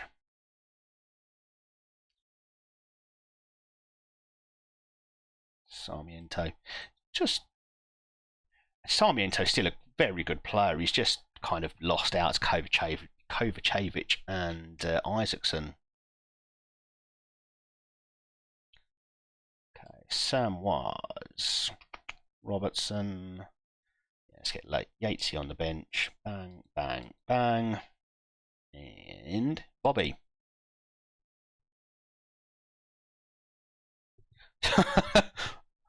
That's twice, Ashwin. 2 goals that good.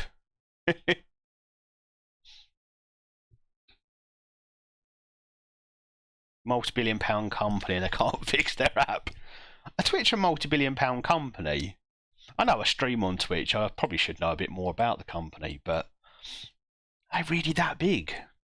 Hold on, they're owned by Amazon, aren't they? Is that what's happened? They're owned by Amazon. I think that's what it is, isn't it? In which case, they don't care about whether it works. They just care about making money off of it. This goal is just insane.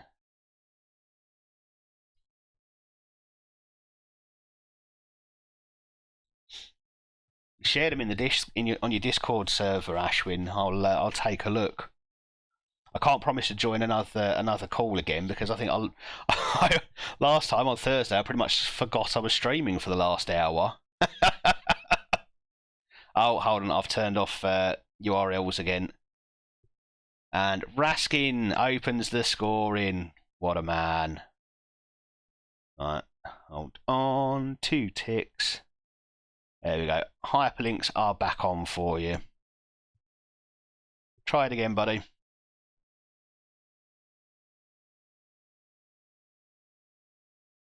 So I might just have to make you a mod, get around that.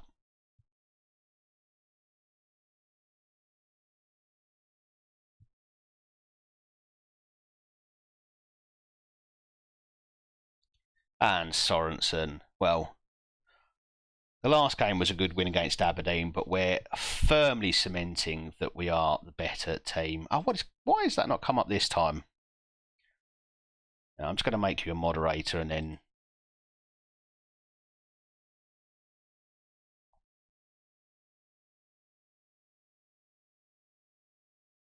And I don't have to worry about that. You can then post what you want.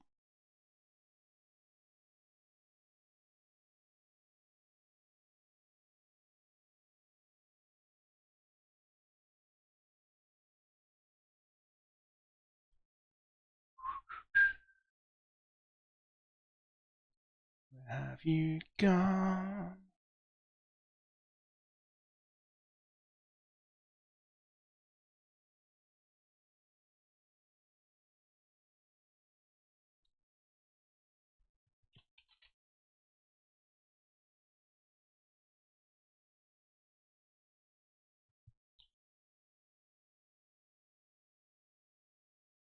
Alright, there we go. You should be able to post a link yourself. 10-0. That's unbelievable. Ah, Death Star emote. That's amazing. It should be like a short code or something, shouldn't there? Darkst124. I wonder if that's the name of the streamer. Official Umbral, welcome on board. Thank you for the follow. Hope you're having a good Saturday night so far. Right, hold on, let's so we're 3-0 up. We are absolutely trashing Aberdeen here. Let's have a look at this look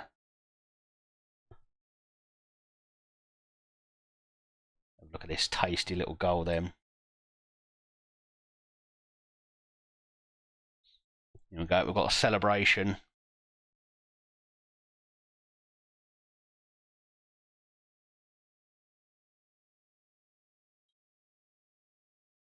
Oh, that's audacious.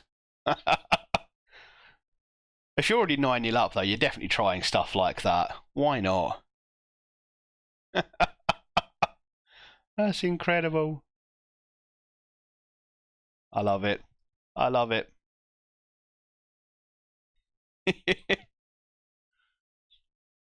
11. Oh my goodness. Well, at least they're making you work hard for that.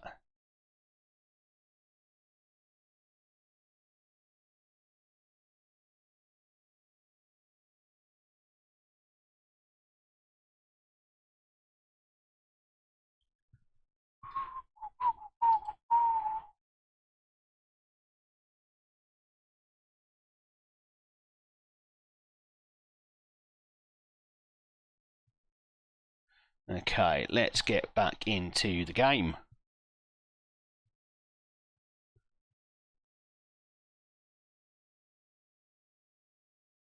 Just, yeah, hand out some emotes. Look, someone needs these emotes. Here's some for you.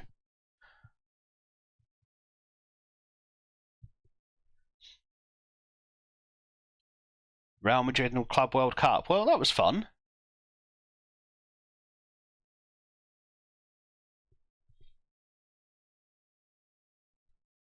TIE Fighter, X-Wing. That's some pretty good emotes.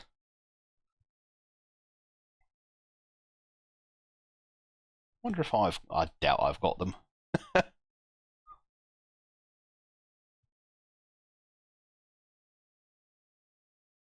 global ones? No, they're not global ones, are they?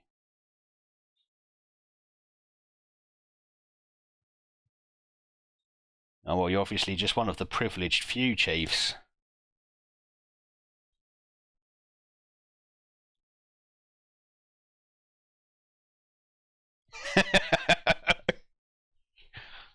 That was a boardroom level decision, Chiefs.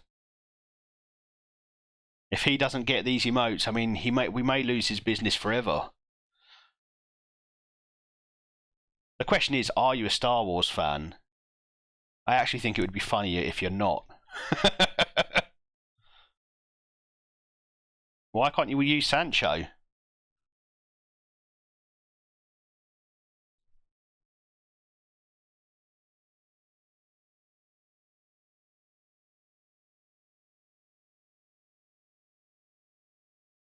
For the time.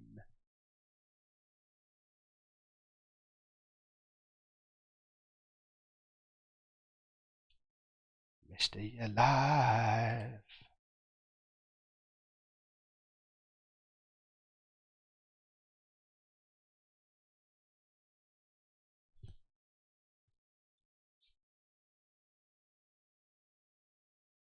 Came in one day after you had to register players. Got 3 lightsabers on your wall, Ashwin. I mean, I'm not going to say I'm a massive Star Wars fan. Quite like some of the films, others not so keen. And I'm more of the original trilogy kind of fella. But that's impressive. Whose autographs have you got? God, I've almost forgotten we're playing a football match here. Let's make some subs.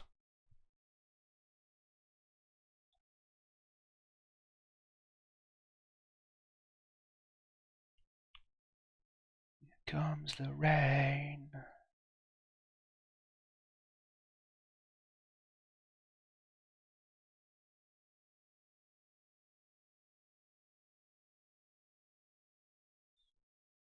Yeah, I can't say I've watched any of the last what episode are we on? 7, 8. I mean, I've not really watched any of the modern stuff.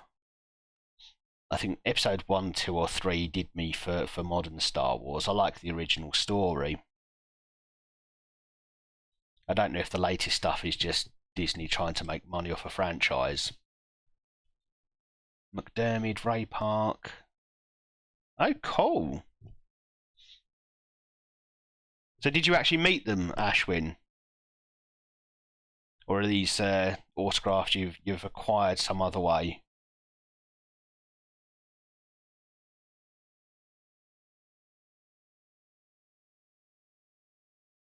Warwick Davis, love it.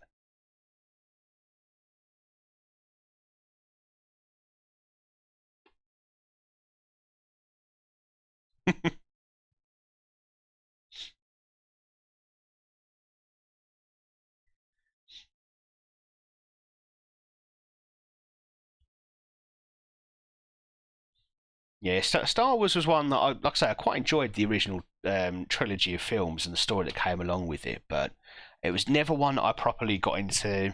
Never sort of joined the fandom, so to speak.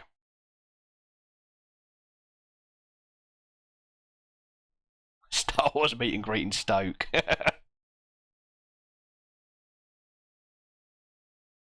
Oh, that's cool. That was good of them to get autographs for you.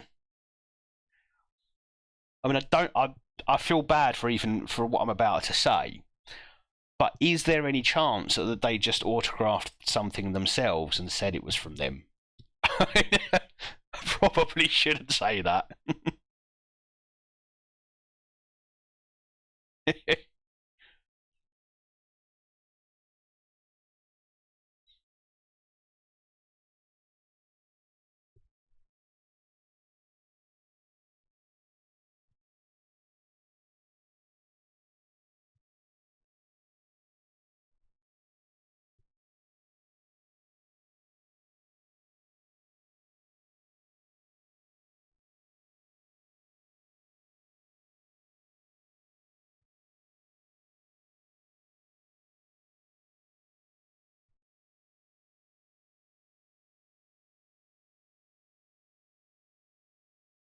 Was I hoping there was a Star Wars meet and greet in Stoke? I mean, absolutely. Yeah, I'm sure Mark Hamill said that Stoke was the greatest city in the world, or something along those lines. Big fan of Stoke City is Mark Hamill. You'll often find him down at the Britannia.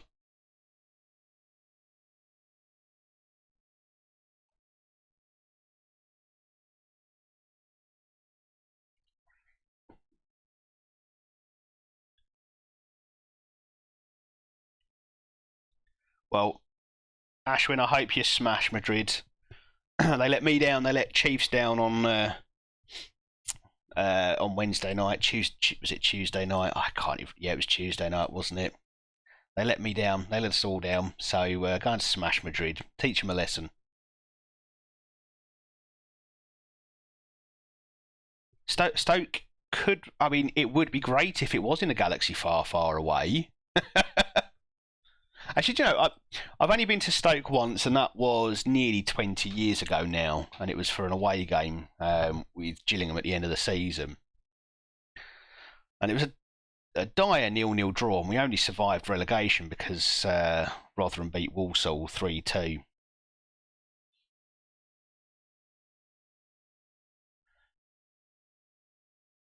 But I actually thought Stoke was okay. The bit of it I saw, I was, I think I was 20, so I think it was 2004. Oh, it might have still been 19 at the time, actually, by the time the game came round. But yeah, I think it was 2004, last game of the season. And me and my friend decided we're going to go, yeah, it's a big game. If we win, we survive. Good combination of results, we survive. It's a game we've got to go to. I think about 2,500 Gillingham fans. And got my tickets, and we get on the train, and yeah, have a couple of cans on the train. And then we get off the train, and we realise we didn't. We got up the night before because we wanted to make a proper day of it. And yeah, we realised that we hadn't actually booked anywhere to stay. And this was 2004. You weren't using smartphones. You weren't just, okay, I'll quickly go into booking.com, at least not on your phone. So we ended up finding a little pub somewhere, maybe a sort of 10-minute walk from the station, I think it was, and paying them a tenner just so we could sleep in the in the pub, literally just on a row of seats. Made us a bacon sandwich in the morning as well, and yeah, like people were lovely to us. We walked down close to the ground and found somewhere to have a drink, and everyone's like, yeah, good luck, enjoy your game. I don't think Stoke had anything to play for, so I don't think they were too bothered what the result was going to be.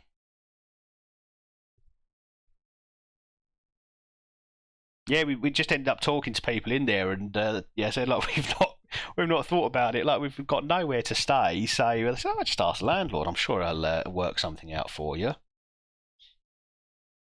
So I've got fairly good memories of Stoke, actually.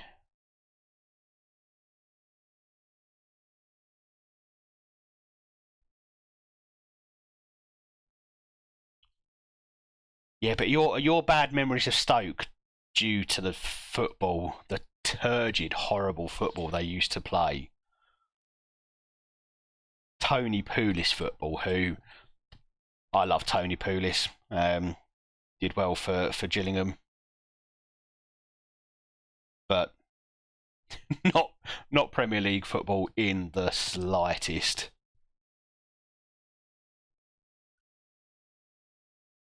I suppose I didn't have to visit there every season.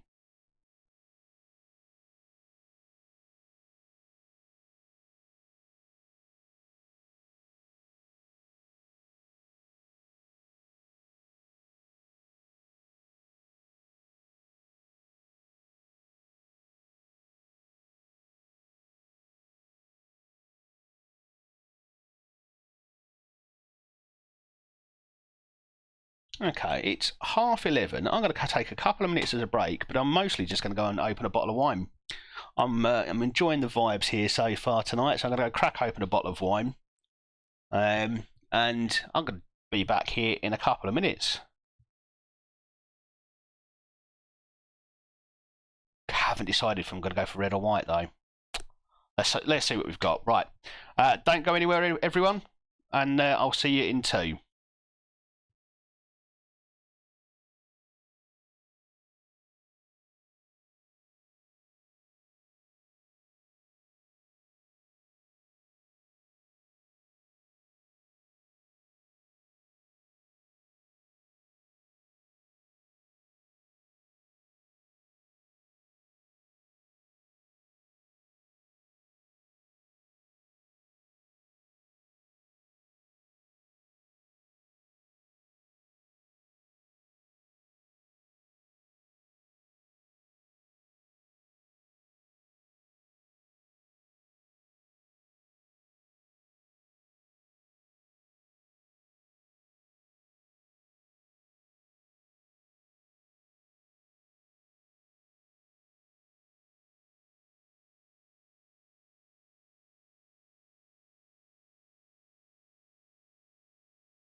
There we go. Even less than 2 minutes. Wine, didn't know you were a girl. I think they just call it cultured. I'm not cultured in the slightest, but I do enjoy wine. I would never, and I never have, and I probably never will, order it in a pub.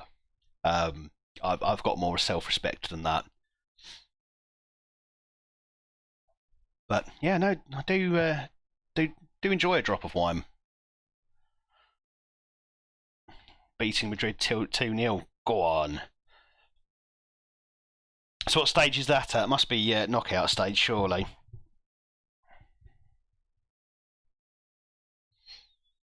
And tonight's drink is a 2022 Sauvignon Blanc from New Zealand. You won't get this in the supermarket, by the way. It's through Naked Wines, which, I mean, it's opened my eyes to some very, very good wines indeed. Not an ad, by the way, I just a very happy customer. Final v Bayern. Come on, that's a free pass. You'll smash them. Confidence in your team. Even if it is for the Club World Cup, which I'd just play the under-21s if it was me. I've not looked at what our order of our fixtures is for the run-in, but looks like we've got Celtic in the second game. And it's at Celtic Park, Aberdeen away, St Mirren away, Dundee at home. Okay. Could be a tricky run-in, but I think we've done well enough this season. We should be able to win that league with ease. Okay, we're going to try Lewis Payne as a ball-playing defender. I mean, he is very much a wing-back for me. But he's 6'4", he's decent in the air. Or should I be playing Dane Murray? Or am I taking a risk by giving him a centre-back start from nowhere? No, go on, let's see. Let's see. St Mirren, we should be able to win that. Is that the same streamer? It is. Crocodiles as well. I've got this. I mean, this very much sounds like a variety streamer to me, Chiefs.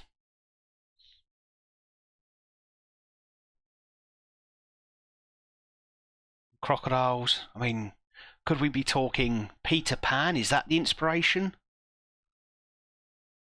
I don't know. That's brilliant. Crocodile emote as well. I can only hope, I can only aspire to one day have a collection of random emotes like that. Right, Shackleton suspended, so we'll go with Yates and Diamande. Again, first team out there. Let's. Kovacevic is injured, so Gustav Isaacson and Sarmiento on the wings, and Colombo up front. No shockers there.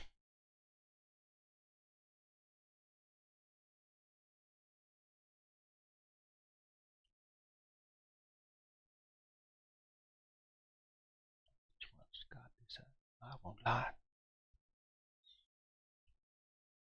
Dark raid. Oh, that's special. There are some excellent emotes there. I like it. I like it.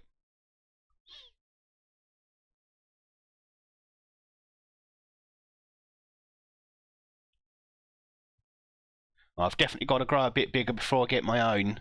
I think you have to be at least affiliate, don't you, to be able to do that. So that's what, a minimum of 50 followers and a few other things. You have to average at least 3 viewers per stream, etc.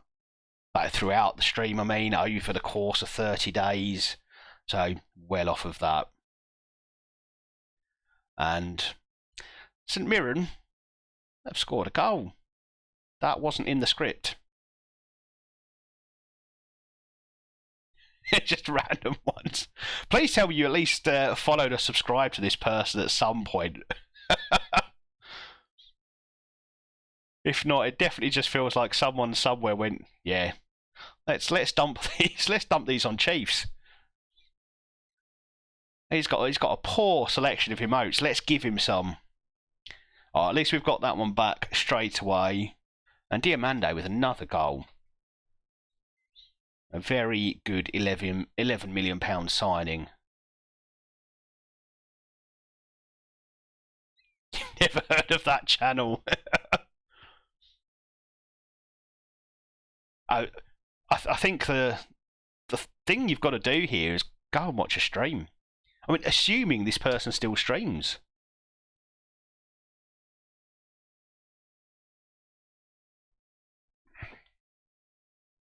And we've turned this one round fairly quickly. I did wonder if I was going to get FM'd from the very beginning here, but we've turned it round and we are 2-1 up.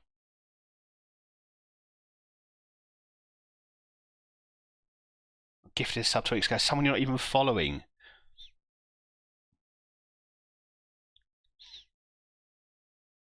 So when you gift a sub, does that go? I thought that went to someone who was there in the chat. Or at least they're watching the stream. I'm not entirely sure how it works, if I'm honest with you. Oh, look at that.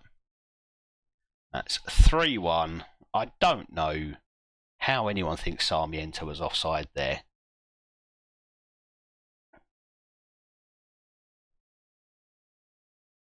Oh, come on. I can't quite make that one out, but that's incredible.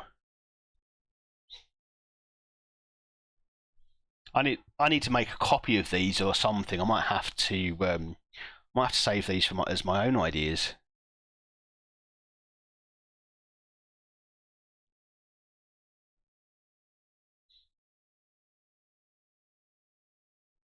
See, I've always wondered what happens with gifted subs when there aren't enough people watching to pick them all up. They just disappear. Is that they're lost in the ether somewhere?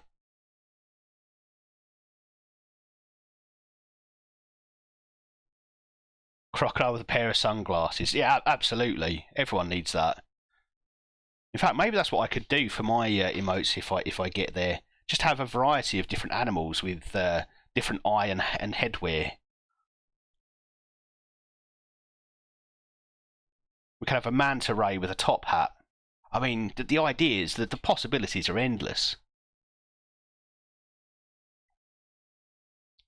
It'll be like dress up in a zoo. Oh, they've hit the post there. Just random. Make sure there is no connection to any two emotes at all. Okay, point taken, Ashwin. It's been done. They're all there. But if we go with obscure animals wearing obscure items of clothing, that's original.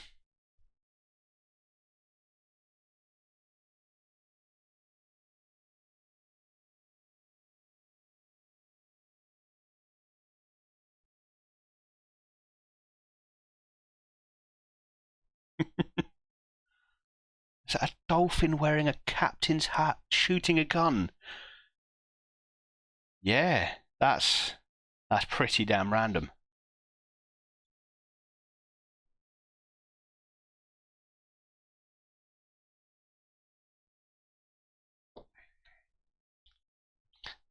Oh, Chiefs, that shark with a polo shirt playing pool. You've just made yourself my my emote designer. When that time comes, in fact, I'm going to bring up OneNote now. And we're going to make this happen. Chiefs, Kingdom, lead emote designer. That's it. You've got the job. I'll be in touch when the time comes.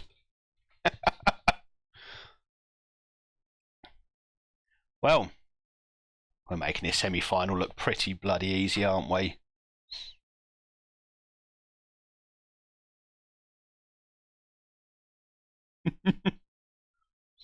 You've got to take your sources of inspiration however they come to you. In fact, you could say this was fate. Those emotes that have come to you from a streamer you've never heard of, designed by someone who genuinely just opened their minds to the cosmos and said, give me ideas. They are responsible for where you are today. And I've not paused it, and we've scored another goal, Ashwin. I've done it again.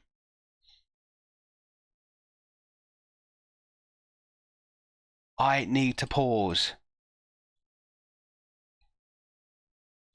The thing is, in previous games, I always used to pause when I went to the tactics screen.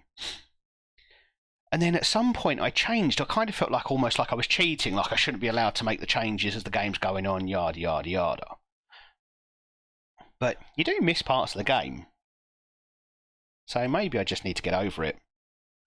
Stop taking it so damn seriously. Let's get Dane Murray on. We don't want to risk any red cards, thank you.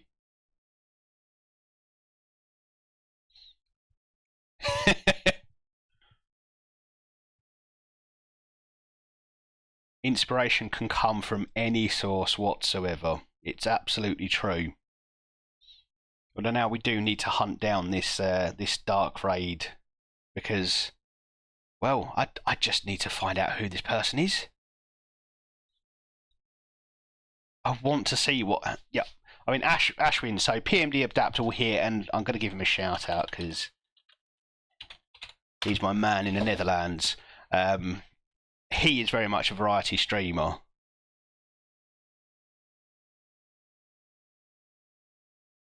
Darkstar Gaming. Okay, absolutely inspirational. It's due to this person we've been on a journey tonight. We have absolutely been on a journey. And Ashwin, look, I fixed the shout out. It now has your channel, not mine.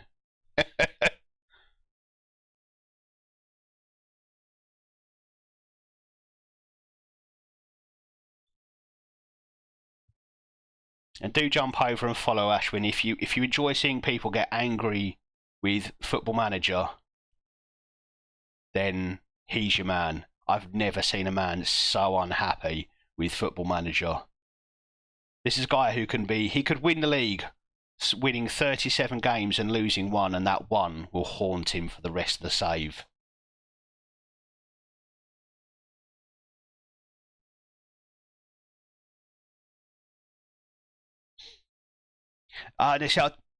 Stream Elements, the template was wrong. It had, after the second // it had $channel and then 1. So it wasn't working, so I just took the channel out and just had the $1, and that did the job. So it took that variable and put it in there. Just, I don't know why I didn't think of it before, but yes, managed to sort it out. Oh yeah, try that. Go in there and just delete channel out of the response, and it should take you to the, or should give you the right right address.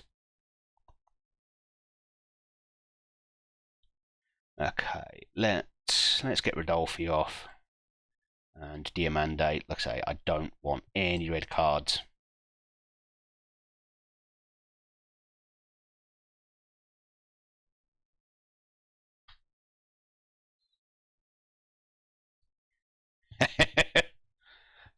Chiefs, do you know any any City fans in real life, or have you managed to avoid them?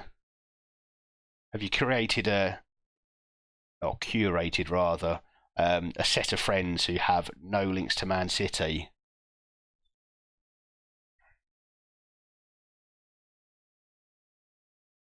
Get on the karaoke, mate.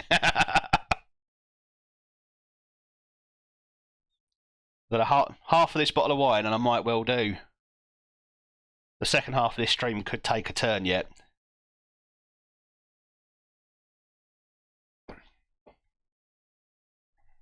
Has he always been a City fan, or was he a Stockport fan up until about 10 years ago?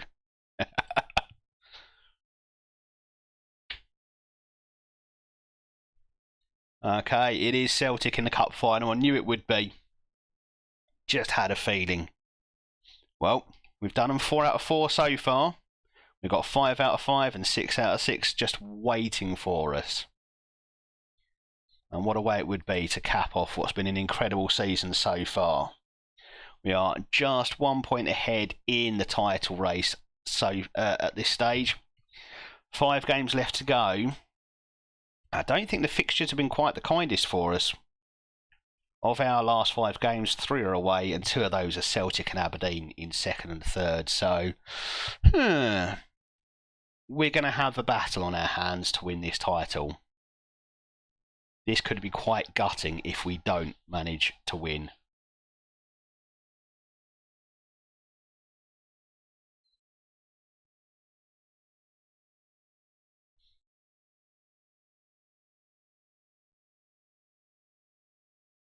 So, giving me Manchester geography for a Londoner, what sections are City and what sections are United? You know, is it easy as saying like East is United, West is Man City, or vice versa? Obviously, in London, it surprises me. In London, there doesn't seem to be any correlation between where you live or where you were born and which team in London you support. Unless you're, say, an Orient fan, then you probably grew up a stone's throw from the stadium. But yeah, and Arsenal fans come from all over. Spurs fans seem to be all parts of London. Chelsea, all parts of the country.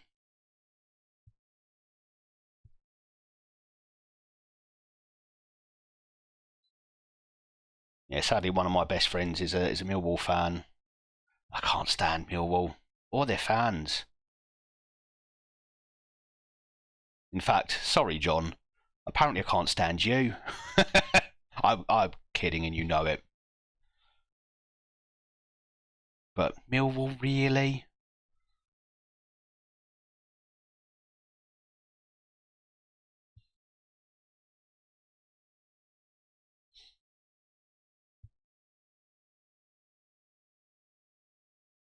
Okay, so it's a north-south divide. You think I should join voice? Oh, see, this is the problem. If I join voice, I'm going to forget I'm streaming. It happened to me on Thursday. I think I spent the last hour chatting with you and Duck. Just almost forgot I was streaming. I was still playing, but I forgot I was streaming.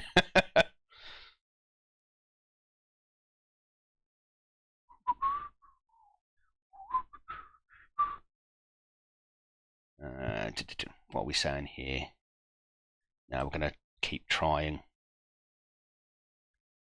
Oh God. Ask me if I'm happy where I am. It's almost like the game's trying to get me to move on. It's decided I'm too good for Rangers.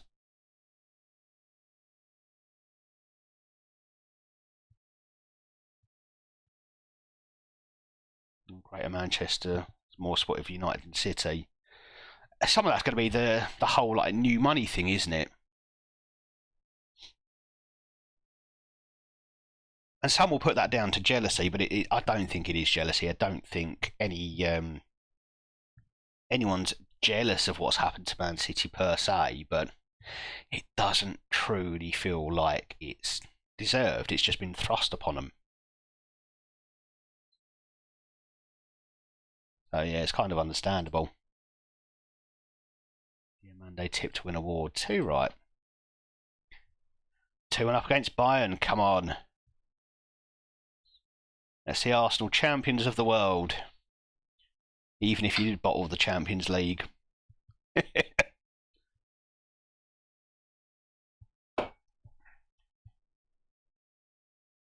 Oh yeah. I imagine Salford, like the crowds that turn up at Salford, just can't get tickets for Man United.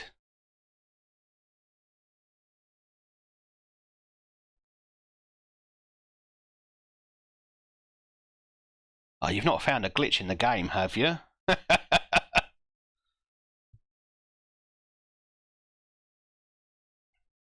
Oh, who's your final then? Who's in the other semi? You'll karaoke with me. No, I'm still at the stage of streaming where I'm trying to attract people to the stream. I mean, loosely, I'm just here to chat nonsense and play Football Manager. But I think if I were to sing karaoke on stream, I'd never have a follower again. In fact, my follower count would start going down. My lead emote designer would probably leave as well. And this man's loyal. But I think loyalty cannot survive past me singing. Just can't happen.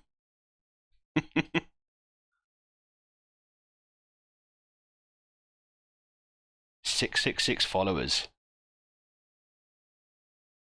Oh, of course, yeah. I mean, Salford, they were bought out by your old boys, weren't they? The class of '92. So yeah, it was pretty evident that it was a United heavy area.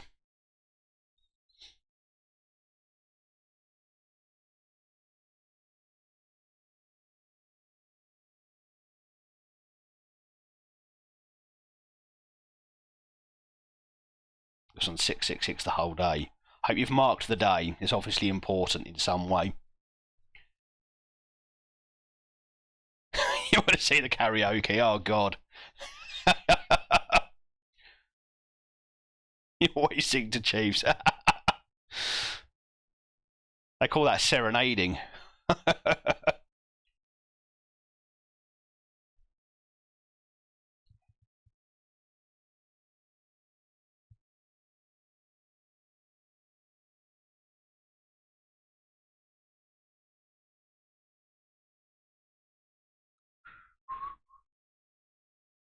Oh, didn't realise we had a link to Hamburg.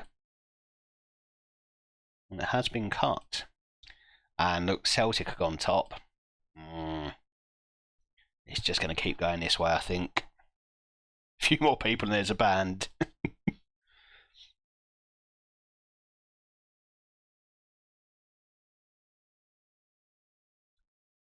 The only sort of band I'd be in is the sort that would end up playing to an almost completely empty pub. It will just be an owner trying to, like the landlord will be there trying to sleep, and a couple of hardcore old boys who start their drinking early on in the morning.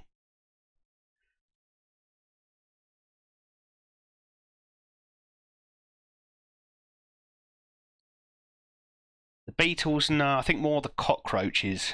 That would be more my kind of band. And only play for the deaf.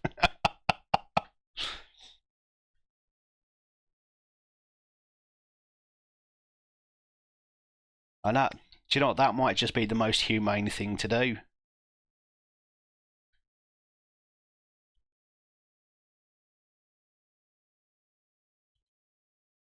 Okay. I think we'll go strongest team. We need the win here.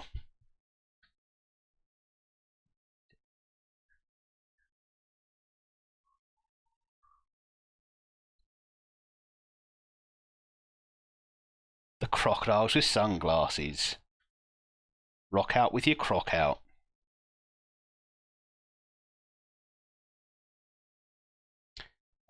Let's go for Payne.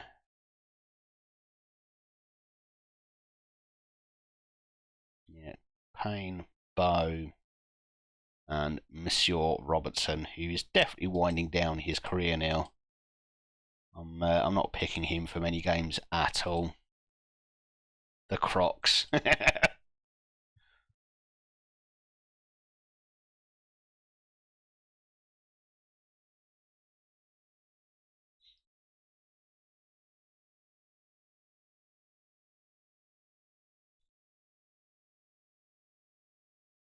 5-1. Oh my God.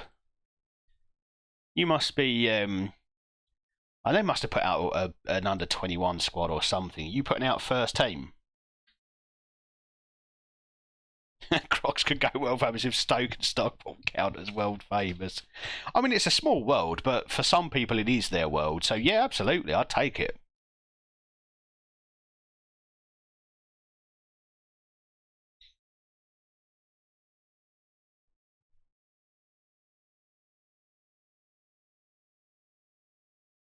That's a good start to this match. Colombo just doing Colombo things, just putting the ball in the back of the net as he does. Nice, it's a good first team in there. I mean, on that note, you know, Stoke and Stockport counting as world famous, I consider myself to be an international streamer thanks to Ashwin's presence. Who's in the final? Or is this like not quite the final? Is this the warm up to the final?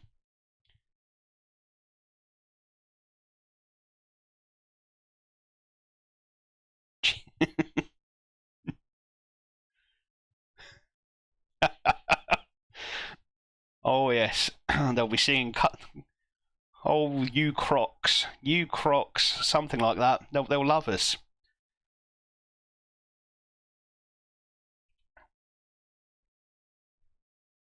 Right, Club World Cup, and you end up in the final against Liverpool. Come on.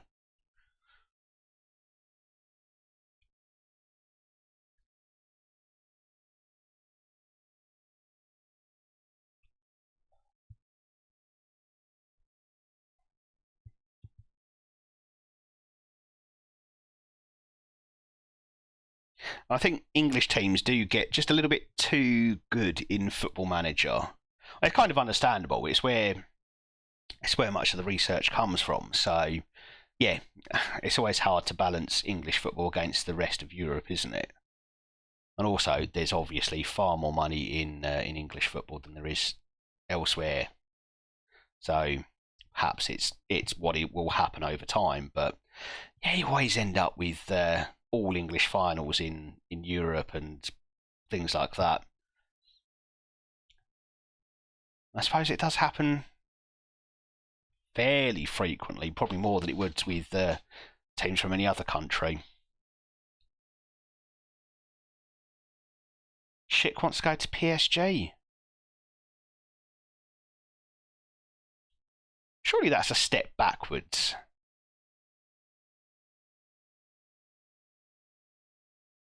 Oh, what did I just say? Oh, okay. That was what I was going for. That's good.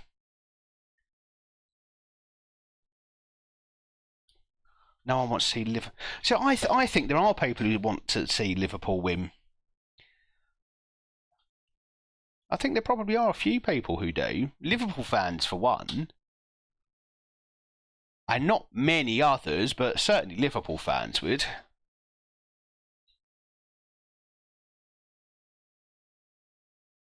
It doesn't extend much further beyond that. Who? It must be boring playing for PSG. I mean, what's the attraction? There's no competition at all in the league.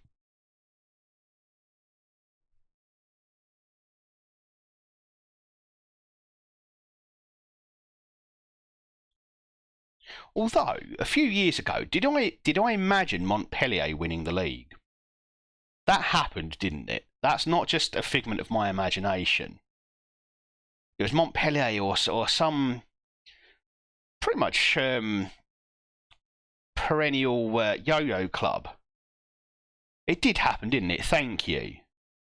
And did that come out of nowhere? I can't say I knew much about the situation. I just remember actually seeing that make news over here, and I thought, wow, incredible. It must be sort of the Leicester winning the league equivalent. But I think they got relegated soon after, didn't they? A couple of seasons after.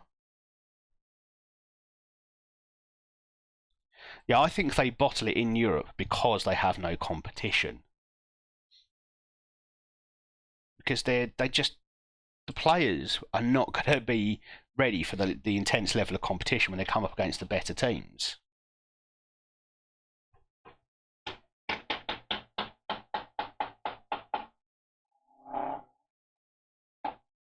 Someone's got a hairdryer going past my house at the moment.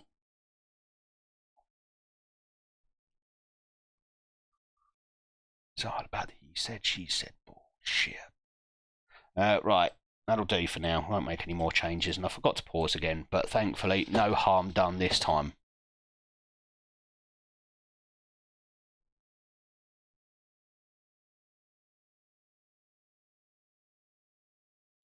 Lille and Monaco.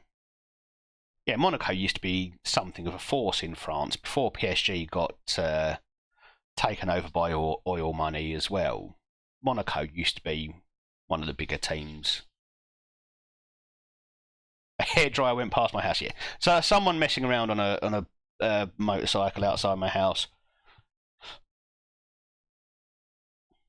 but not a particularly good sounding one. There's actually a lot of spluttering. I'd be surprised if he hasn't broken down just a couple of minutes down the road. But yeah, we always call them the hairdryers because most of them sound like very loud hairdryers. Right, let's get Kovacevic off. He's not really impressed, and more game time into Lennox. I'm intent on making this boy a big star at Rangers. Oh, so Bayern got third place. Is that Cockney slang? It's not. It's just what we call the mopeds that the 16-year-olds like to ride around on, and they rev them up as high as they possibly can, and that's it. They just sound like a hairdryer that's working too hard.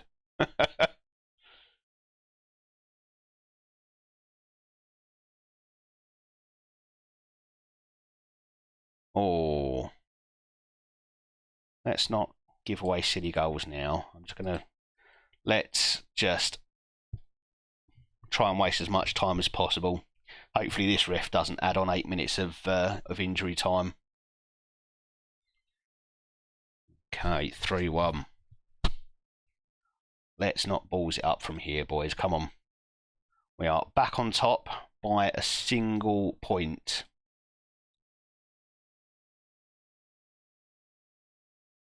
I didn't mean to tell them that. Clicked on the wrong one.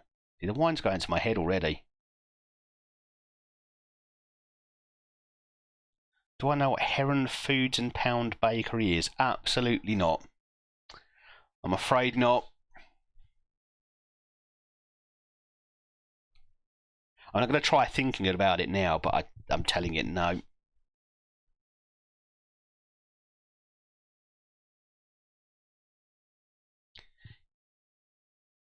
Yeah, no, I don't. Heron Foods feels like it should ring a bell, but it absolutely doesn't. And I think the reason it sounds like it should ring a bell is because my son is in his class is called Heron at his school.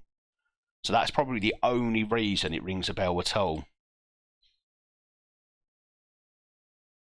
Not that I know of. No, certainly not anywhere near me or anywhere that I've been. Never heard of a Heron Foods and Pound Bakery. I mean, I'm going to assume it's a bakery.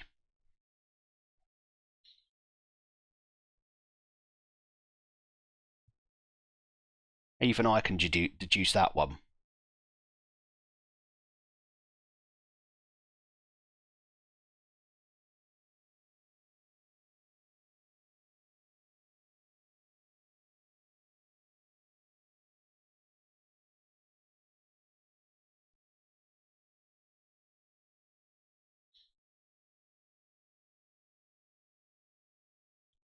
I never really appreciated the lyrics to this song when I was younger. Really didn't.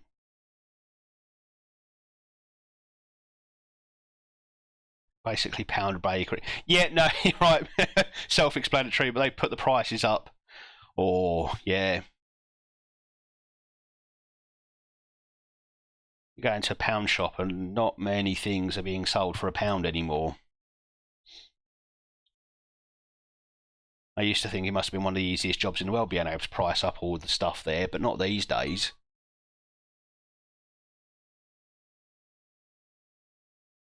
This woman singing only knew how big it was. Yes, when I was, I mean, this must have come out when I was 12, 13, something like that. And I remember thinking, yeah, I like this song, I like the sound. Lyrics, I didn't really give much thought to. When you get older, you listen back to it and you think, wow, honey, put it close to my lips and it's got to be big. Well, yeah, that takes on a different connotation when you're 38. Yeah, pound 25 bakery, pound and a quarter just doesn't have the same ring to it, does it? And Foods is a store that sells food for a bit cheaper. Yeah.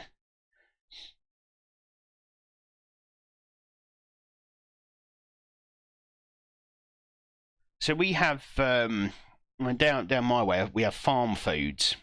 I think there's a couple of them around, which is a similar sort of thing. It's a budget supermarket, more so than Lidl and Aldi. Although I don't mind a bit of Lidl and Aldi. I don't know. I don't know if it's on the same kind of scale. I don't know how many Farm Foods there are around. Losing 3-0. Ouch.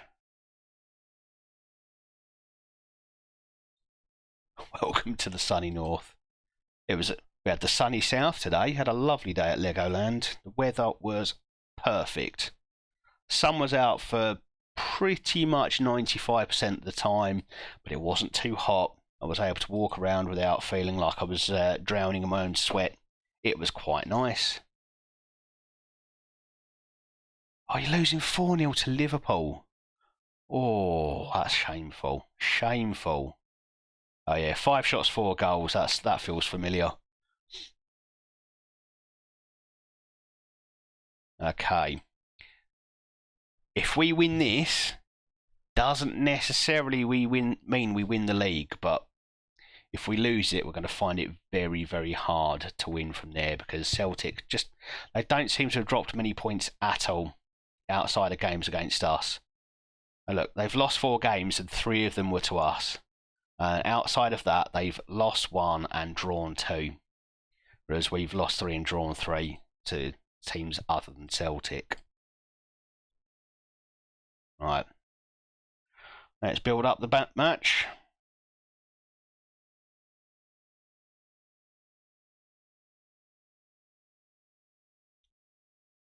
Ross McIntosh. Well, I don't know if you're going to make it at this club if you can't get up for this game.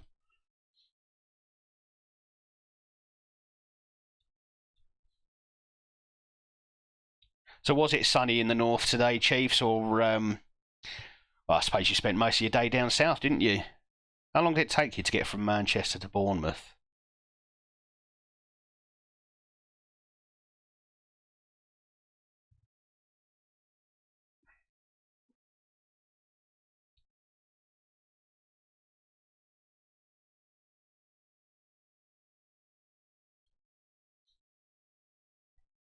I honestly enjoy going up north. I really do.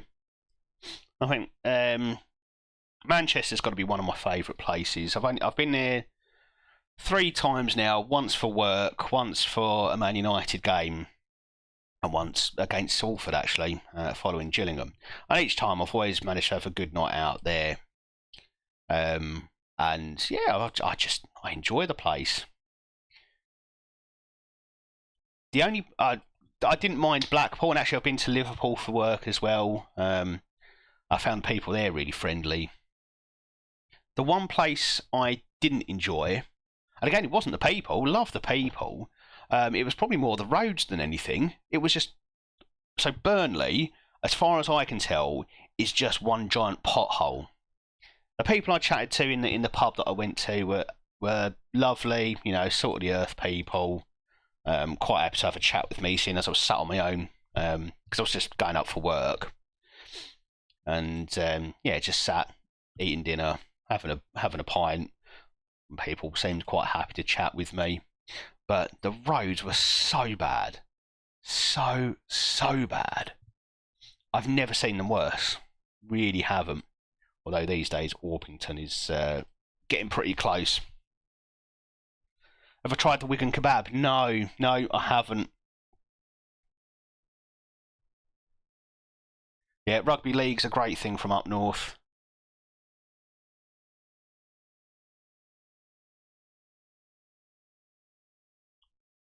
Yeah, I certainly wouldn't recommend it. Get on the train. As far as I know, there's no potholes in the rails.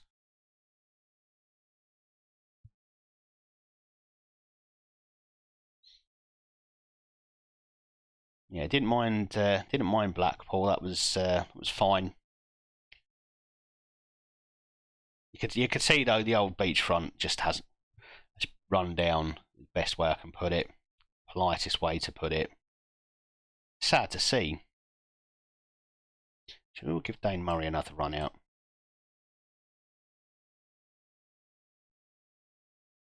Meat and potato pie and a barm cake.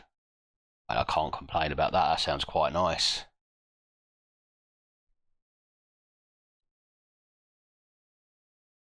They've got to put butter on it. I'm fully on board with those people.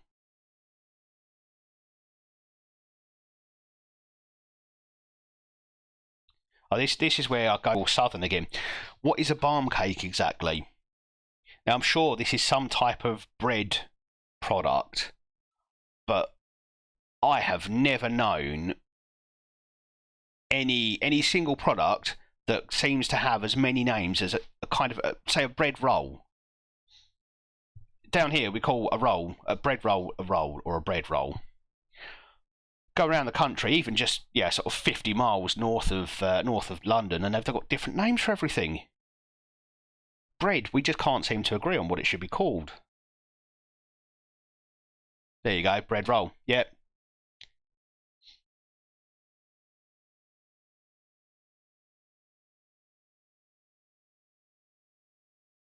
It's a barm cake, or it's a bap, or it's there's got to be some weird and wonderful ones out in the southwest, surely. But that sounds great to me. Meat, potato pie, and a roll. Lovely.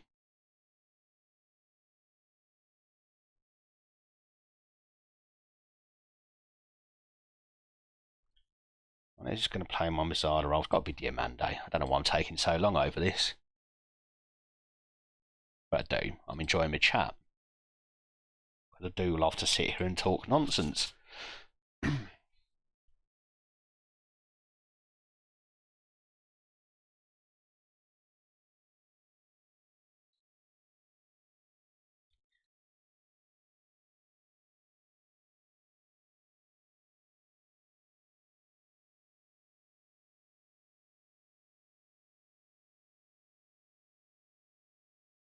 Campbell and Sarmiento.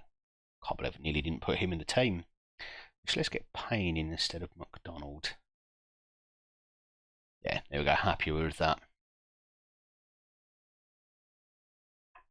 So there's a guy on Twitter who's an artist called Moose Elaine, or Moose Allen. I think it's Elaine. And every now and then he'll just ask these questions to people on Twitter. He's got quite a few followers, but he'll ask them about, okay, what do you call this in your part of the country? And it's amazing how different the same words could be throughout the UK. I think it does go to show just how, through the various invasions and emigrations and things like that we've had across the UK over the sort of Middle Ages and sort of before then, that during that time period, it's really shaped sort of very, very different cultures, even within the same country.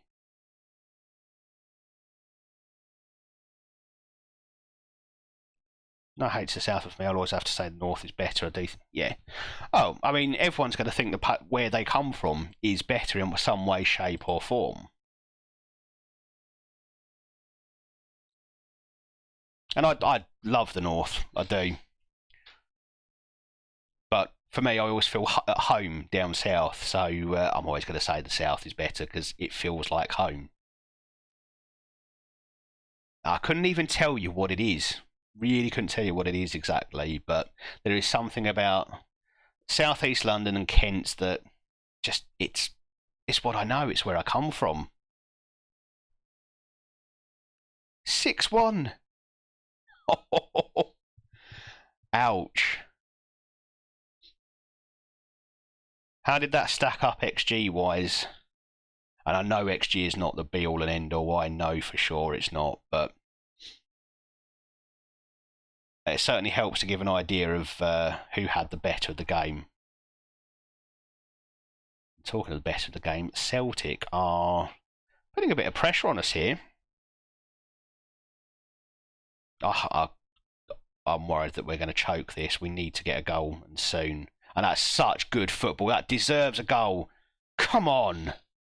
What? Ref. What's going on here?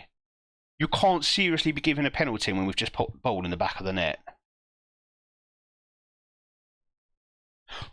And he's not even given the penalty. Oh my God. I'm flabbergasted. That's fuck off, Football Manager. Oh my God. Wow.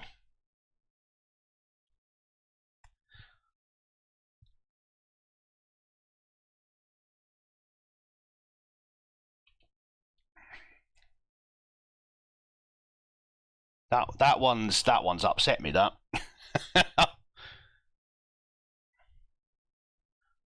Right, as long as we can keep this to a draw, we should still win the league, but oh my God. That's hurt. I think that's what it is. It's locality, and there's something about the feel of the place, there's something about the look of the place, the smell of the place. You just know. You know you're home or near as. And I'm very much southeast London. I'm not even close to central London. I'm southeast. I consider myself a Kent boy more than anything. I live in Greater London, but postal address is Kent. I'm a Kent cricket fan. I support a Kent football team. But yeah, London I've worked in long enough that I feel relatively at home in London. And Kent, Surrey, you know, all that, Essex to an extent. It's my happy crocodile now. I'm claiming that. Oh, and they've gone and been given the goal. Of course they have.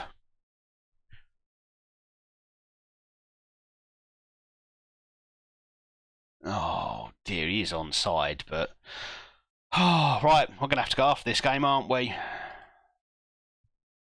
Right, let's go attacking. Let's. What do we do?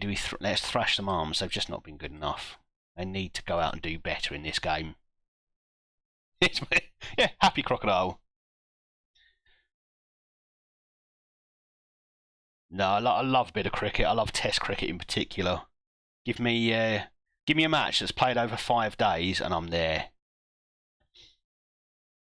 I was up at Edgbaston in Birmingham last July to watch 2 days of the England versus India Test match, and that was incredible.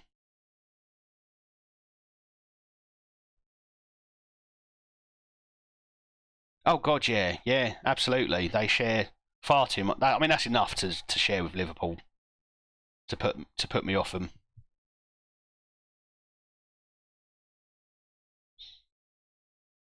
And isn't there a big argument between the two sets of fans over who would sing that song first? Has anyone ever resolved that? Not that I care, but I know there's been some dispute between them. Right, we need to go and do something different here because this is not working. Shackleton can come off. Let's get Ryan Yates on. Let's see if we can inspire the lads. And let's get Andy Robertson on for his experience. Let's see if he can pull something out of his backside and get us back in this. Oh, come on.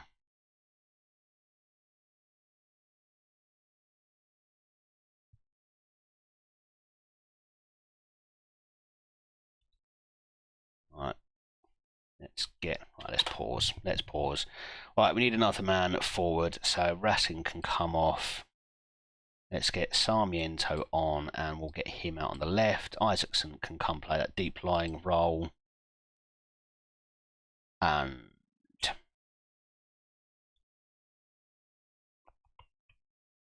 anyone, Chaibi can make a difference.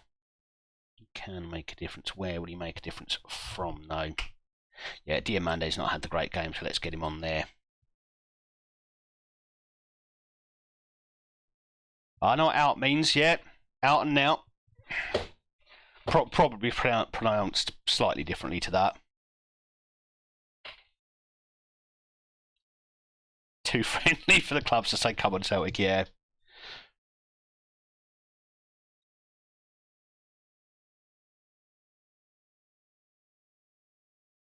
Oh, no. Oh, my God, I think we've bottled the league.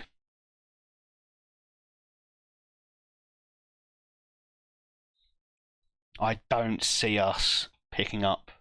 Well, I see us probably winning the next 3, but I don't see Celtic dropping points. That's the big kicker. And they're 2-0 down after the ref absolutely messed up the game entirely. Football Manager has football managed me in the worst way possible.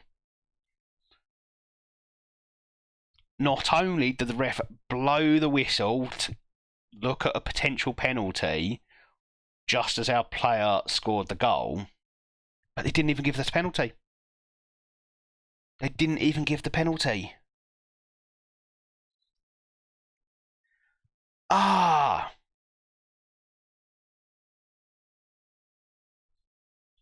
Sold Dembele. Was it just too good an offer, or have you got better options now? At one point, he looked like he was one of your starting players. Yeah, we're going to thrash arms. Oh, what a time! What a match for Colombo to go and be anonymous. He's been incredible all season up until now. And look, we've lost the top spot. Ah, okay. Yeah, got to bring in the new blood, haven't you?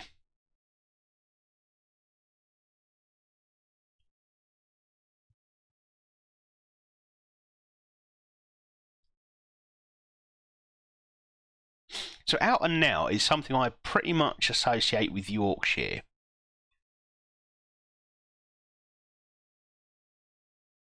Possibly because as a kid I heard that in probably heard that in Emmerdale more than I did anything else. That was set in Yorkshire, wasn't it? Got Stroikens. I'm not letting shit go for an apple. No, you shouldn't. Although at some point you do have to think: is their unhappiness, is their whinging to their teammates going to do more damage than losing out on 10, 20 million pounds on the sale of a player?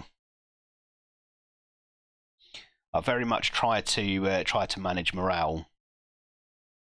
So as soon as a player gets unhappy, if I can't resolve that, and then most importantly, if they're not an important player in the team, as in best player or top 3, more likely to just sell them, even if I end up losing a few pounds, because I do think they will damage the team more than not getting an extra couple of £1 million on top of the asking price, or selling slightly below the asking price.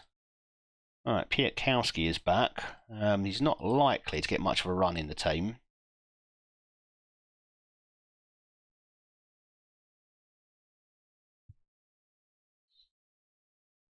Or what were PSG offering for him? Might want to go and offer him back out. If you're happy with 70 million, you can offer him back out for that and see if PSG come in rather than sell him to someone else in the same league. I hate doing that, because you know full well they're kind of going to come and bite you on the arse. They will score against you.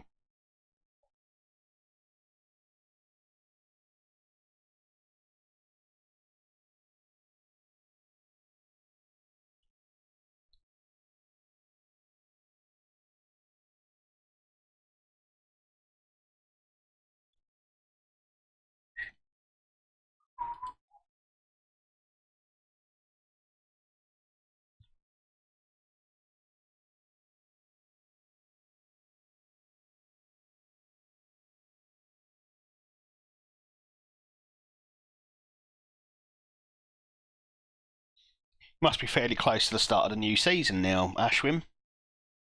Club World Cup out of the way.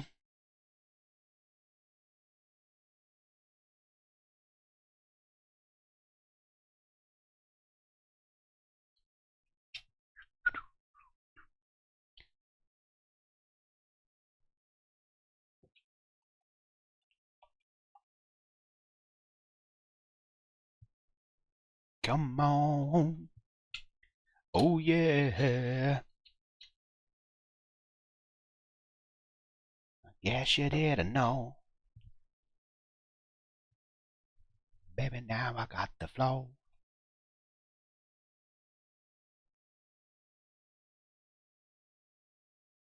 Well, that was almost karaoke-like, wasn't it? Oh, oh. Thank you for catching me, Chiefs. I appreciate it. Do we need to talk about contracts now? Or do we just extend? Let's extend. Gives us options then. Turn off the mic, come on. You know that I am here.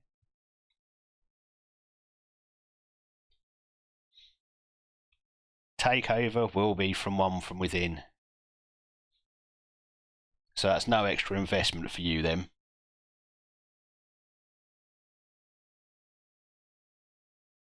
At least with an internal takeover, I don't think you end up with that. Don't end up with a transfer embargo, do you? But at least you still would have been able to do business. Joan Ridolfi is not a centre back. Look, he's 5'10". It's impossible. He can't head.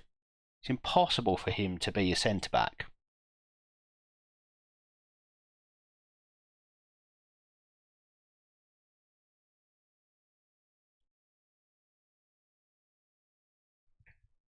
Fanta fruit twist. I quite like the fruit twist. Not massive on orange Fanta. Just yeah. The fruit twist I quite like.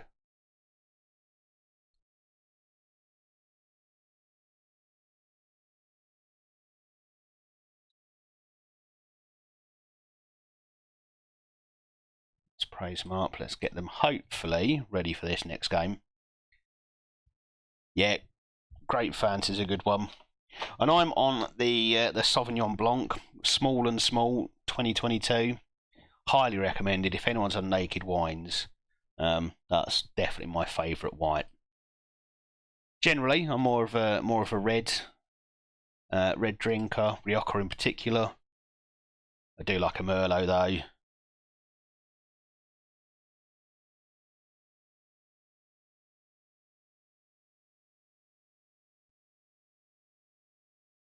Although, if I'm being entirely honest, drink almost anything.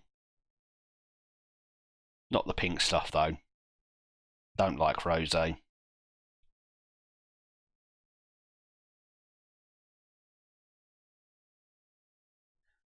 Or I love B&M. I'm not much of a shopper, and my wife will attest to that. I hate shopping.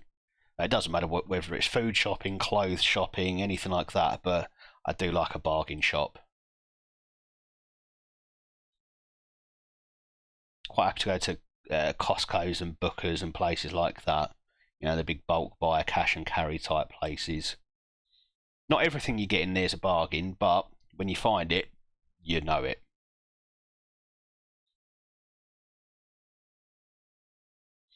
But you tell me I've got to go down to Lidl and do a food shop. Oof. I'll sulk about it all day. That's what real men do, we sulk.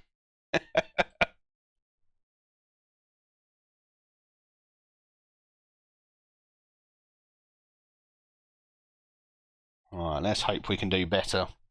But we're unfortunately now in a situation where we're hoping that Celtic drop points, and they very rarely have unless it's against us.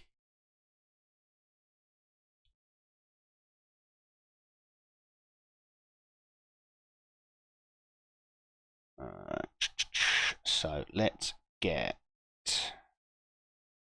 Payne, Stair. Terry Small might have to go onto the bench for this one. Shackleton and Chaby, and Sarmiento, Lennox and Campbell. That's it. That's the team. Do me proud.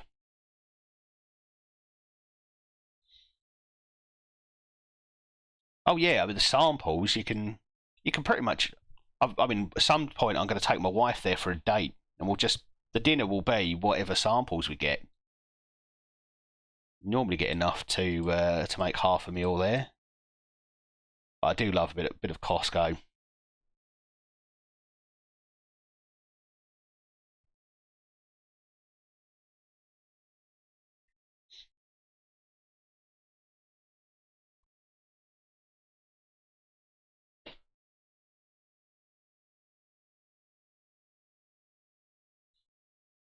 Like I say, not everything's cheap down there. My wife went down there a few weeks ago and got two tomahawk steaks, and these things were absolutely huge. Honestly, the size of my leg, and £15 each, so £30 for the two.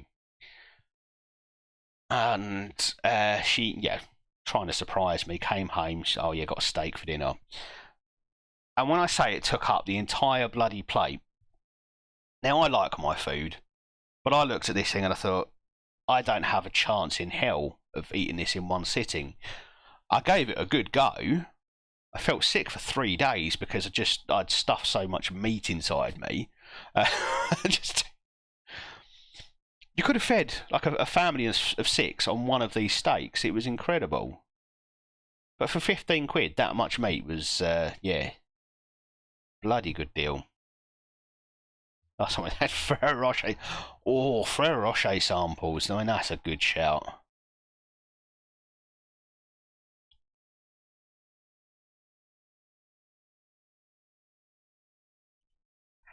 I need to befriend someone who works at Costco and can give me a bit of foresight when it comes to what the samples are on offer.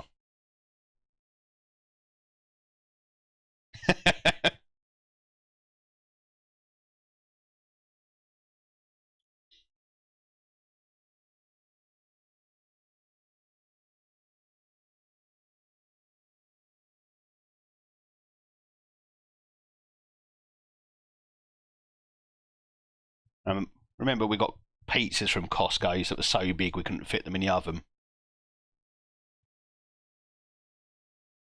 Give us Ferrero Rocher samples, we'll all be good, yeah.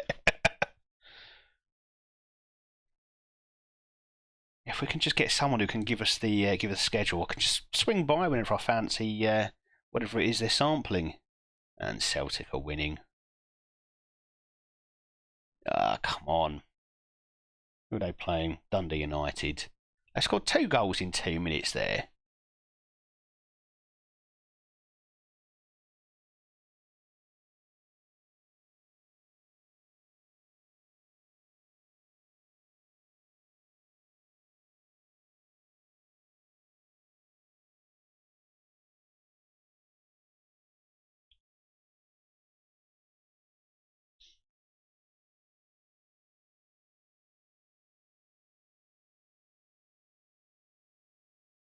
Oh, Diamande. Good stuff.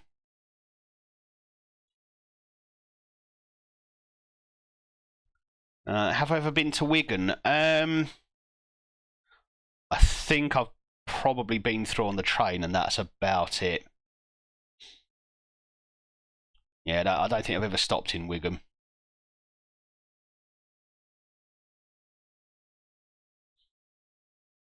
What's it like?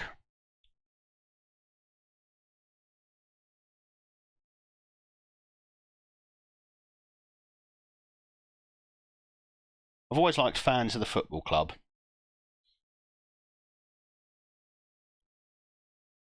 especially when they beat Man City in the FA Cup final.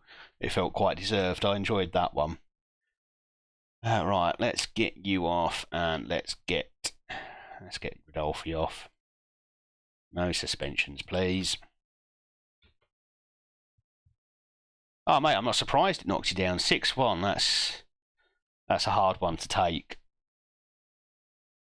At least you got a few weeks off before the start of the season. Your players have got time to forget about it. Go try a pie shop. Galloway's is absolutely brilliant. Galloway's, okay, I'll make a note of that one. Oh, come on, let's not do something stupid like lose to Aberdeen from a 3-0 position. With any luck, we'll be playing them season after next. I'm very much expecting promotion for Gillingham next season. Not as great as Manchester. Genuinely love Manchester. There's only one city that I love more than Manchester, and that's Birmingham. And I know that's going to make me sound like a right weirdo, but I love Birmingham. I really do. Over the last 10 years, I've been there so many times for work, and always had like good experiences there from a work perspective. But I've also been there for cricket finals day, for T20 finals day. Number of times over the years, I've been back there for Test cricket. Been there for mostly cricket actually. I don't think I've been to watch a football game there yet, but I've always had such a good time. I just absolutely adore the place, and I adore how you've got this incredibly modern, rejuvenated parts of Birmingham that look absolutely lovely. And you take a 5 minute walk and you're very much into the concrete jungle. And then you go for another 20-minute walk and you're in Edgbaston. I can't get my words out. You're in Edgbaston and it's all green and leafy and lovely. And it's just everything. Oh, I've also been there to go to Cadbury World with my family. I remember that now. And again, it's I wouldn't say it's better than Manchester, because I think Manchester's a lovely place, but it's just somewhere that it feels like a second home. It's probably more down to the time I've spent there than anything else. Yes, you're biased towards Wigan because of the rugby league team. Yeah, no, that's fair.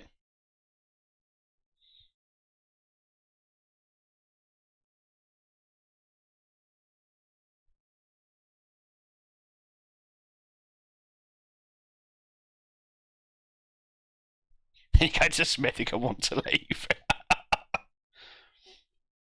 I'm racking my brains trying to remember the name of the area of Birmingham that we stayed in last time we went there.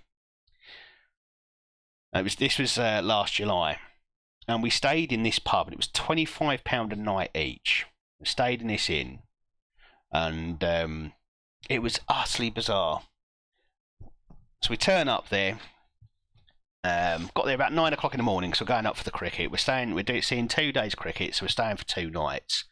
And we got up there on the Saturday morning at 9 o'clock, and we stopped in and decided, okay, as we're parked here, we might as well have breakfast here.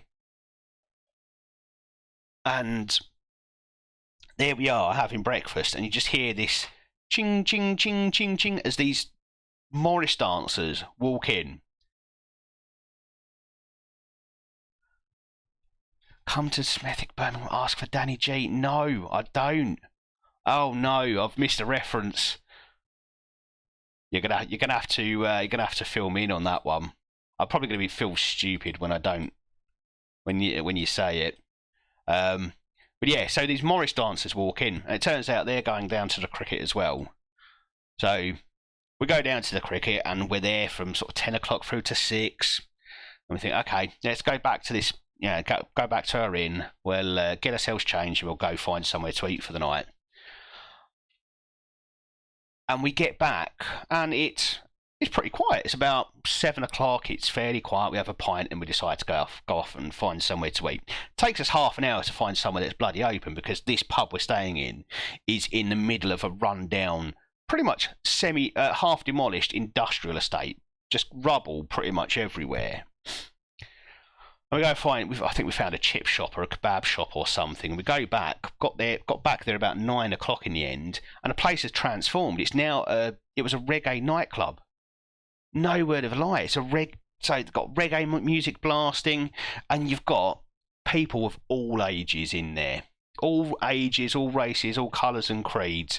You've got your 20-year-olds in there dancing. You've got your 50-year-old women in there dancing. And everyone seems to know each other. And it was one of the best nights I've ever had. And it was the most random night. It didn't finish until 2 a.m. And we couldn't go to bed because our room was right above the DJ. right above the DJ.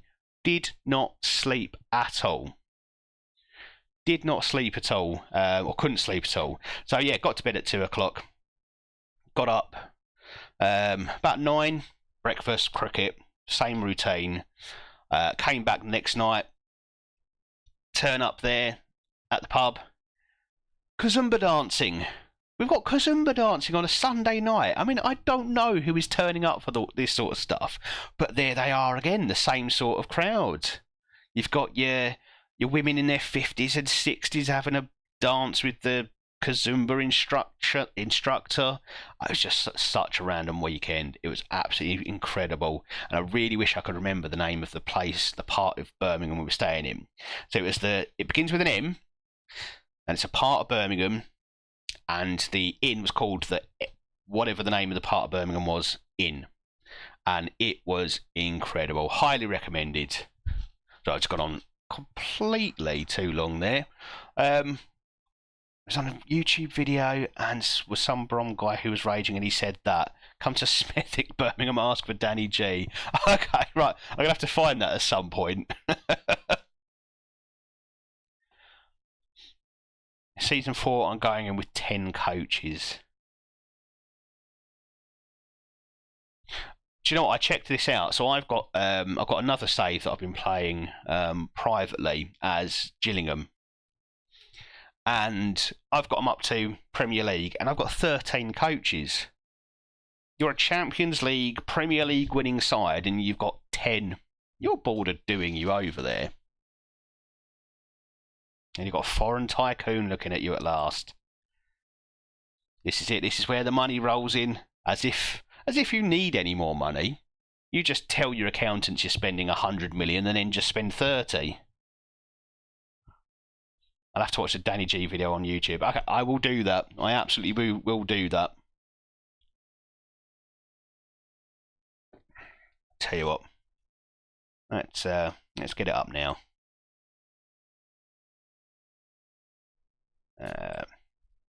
YouTube.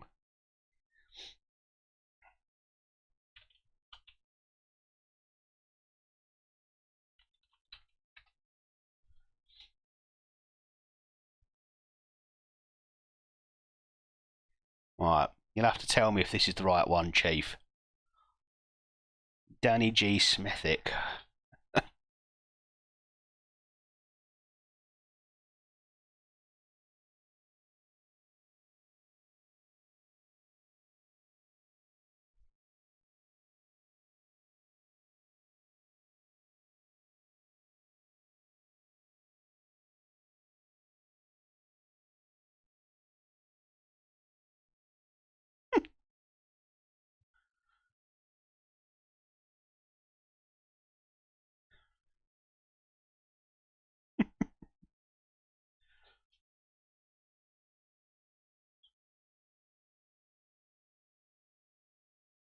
It's not this. Oh, okay. Right, let's try that then. Smedic. Danny G. Smedic.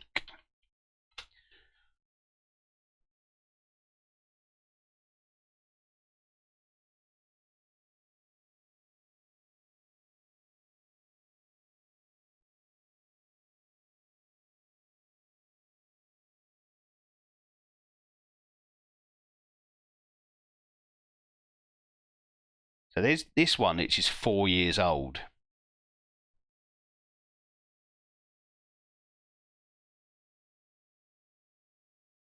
Is that what we're looking at?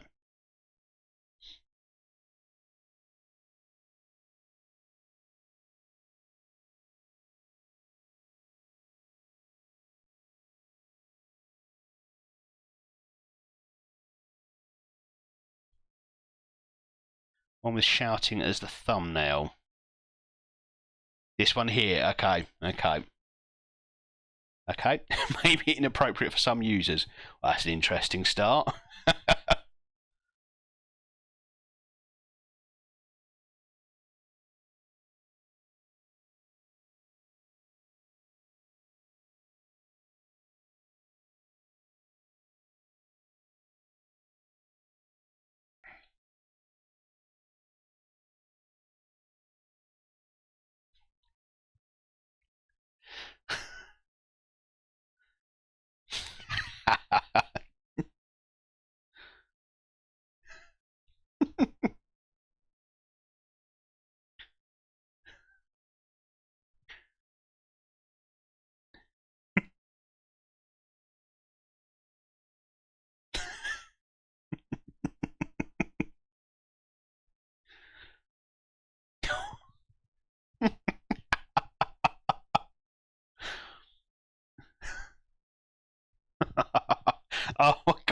I've never seen this before.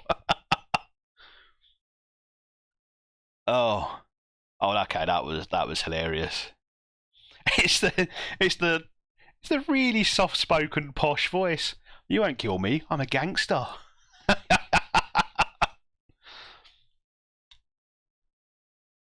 Oh, oh, I love that. Absolutely love that.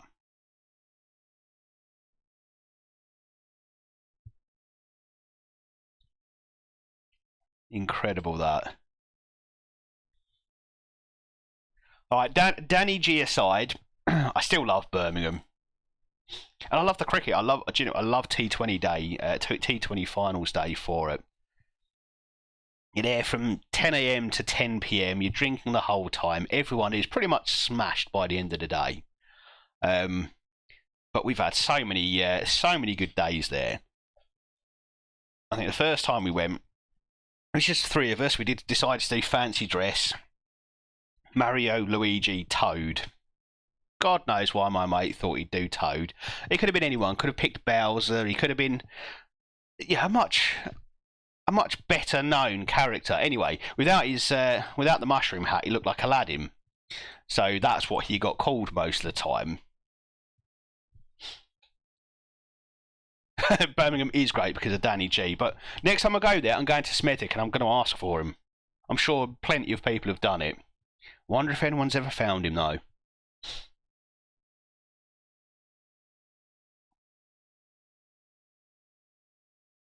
But yeah, so yeah, first time we went, like I say, Mario Luigi, fantastic, and we were sat right next to this woman with her two grandkids, and she was from Yorkshire, and she'd bought tickets on the off chance that Yorkshire made it to the semi-finals. They didn't. Lancashire did instead. So she was there to support anyone but Lancashire. And because she had the grandkids with her, she was like, "I don't want them to see me drinking." So every 3 or 4 rounds, would you mind getting me a little bottle of wine? And so yeah, we sort of sneak her a bottle of wine, and she'd go and find someone to drink it so the kids didn't see and get her in trouble with mum and dad.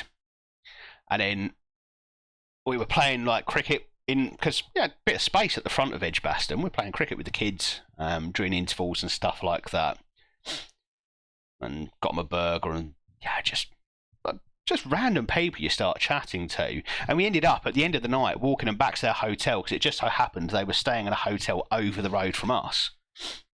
And on the way back, she goes, "Oh, I need to pop into the shop." Gets us all like a 4 pack of beers, as if we needed more. We're probably 16 pints deep at this point.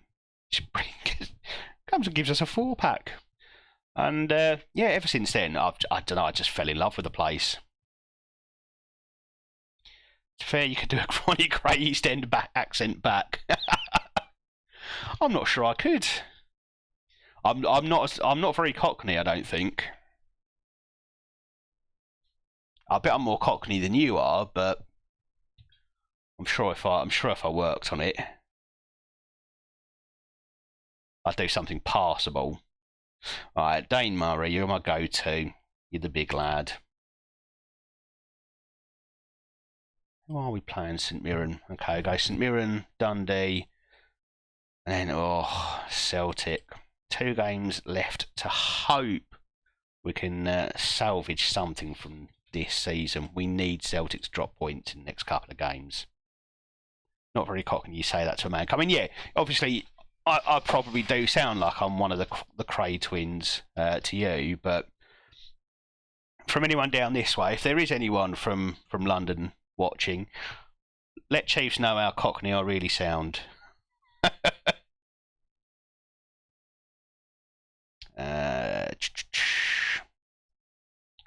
Let's go Yatesy. We need his inspiration.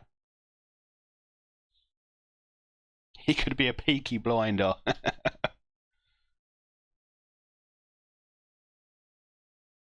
Is that me or is that Danny? Danny G. He was definitely a blinder. That was fantastic.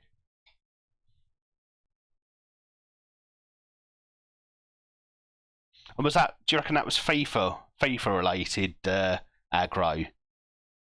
Or is that like Call of Duty, do you reckon? It's got to be one of them. Alright, Robertson's able to play. Don't know if Peter Cowlsey is ready to come back into the first team. We could leave him out for this one. Let's get him.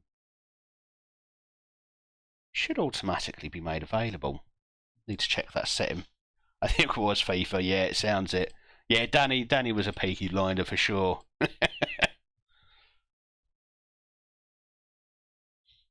So Cronker went to step down anyway. So I missed those messages. Cronker wants to step down anyway. Might as well sell me to the Tycoon. Yeah, absolutely. You need big money. Someone needs to fill the holes that you've been making with the accountants. To me, you sound like a right cockney. I definitely need a third opinion on this, because my wife would tell you that I sound comparatively, I'm going to say comparatively here, well spoken. I have my moments. I mean, I was brought up in a council estate in South East London, so I'm not posh in the slightest. Oh, and Celtic are winning first minute. We are we're going to lose this, and we've bottled it.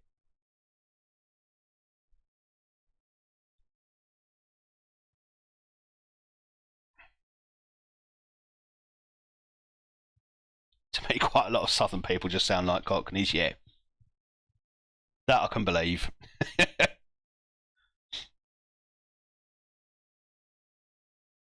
There was plenty of times when I could. Well, I do struggle with some of the various different northern dialects and accents. Not all, but occasionally, say Yorkshire and Lancashire. Depending on where those people are from, they can sound fairly similar. Oh, and there's pinball in the box, and we're not even scoring those now. Raul just came for Jesus, Saka, and Martinelli. Discuss everything Norma is with you, yeah. No, I think Scouse is the one that you can probably tell apart from any other accent. That and Geordie.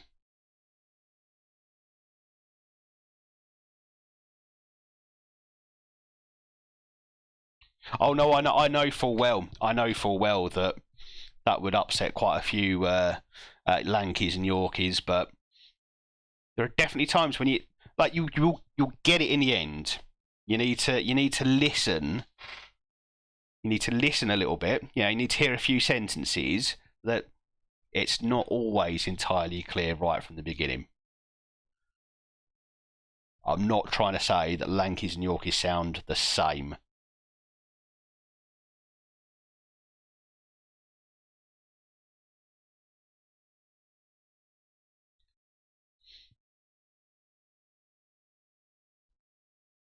Actually, I don't know. I don't know if I necessarily find every Scouse accent horrible. I think sometimes it is to do with the speaker. If it's a screechy, shouty kind of Scouse, then yeah. But then I'd probably say that's true in many, many accents. Oh, there are definitely differences. No two ways about it. There are similarities as well, though. And like I say, you just need to listen a little bit.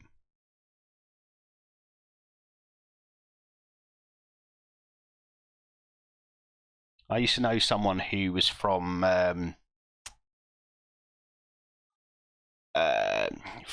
Nottingham, and there were times when he sounded quite mank. Steve Gerrard, well, that's definitely in the screechy, shouty kind of column, isn't it? But then if you think, say, Ringo Starr, and I pick Ringo Starr because he used to narrate Thomas the Tank Engine, which I loved as a kid. That was quite a soothing Scouse accent.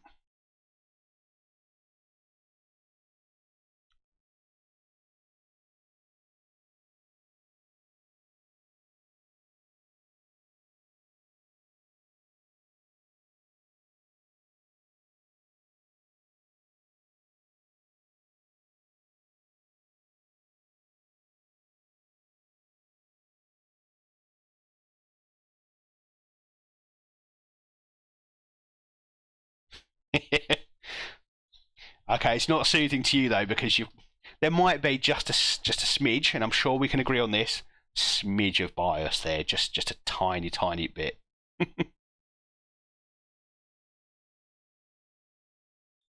Alexandropoulos, good for this level. Okay, well, we are doing our job. St Johnstone are not any help to us at all, unfortunately. So it looks like it's going down to the last game of the season. And there is very much the risk that we're going to end up with 96 points and no title.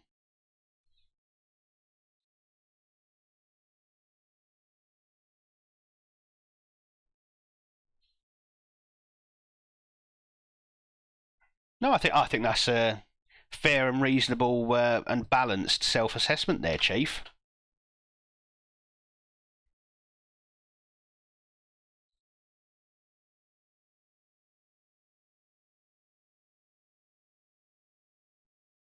Trust me, at least I'm not the only bottler. I've still got one game to go. I could...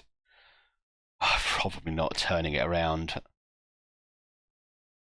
Can't remember who Celtic have of their last game. I've got Dundee United as my last. And I think my only chance really is if they've got Aberdeen. And even then, it would have to be away. And I still don't think that would be enough. Oh, God, yeah. I don't think if there's to be a single scout who goes, oh, yeah, I love Manchester. I love Manx.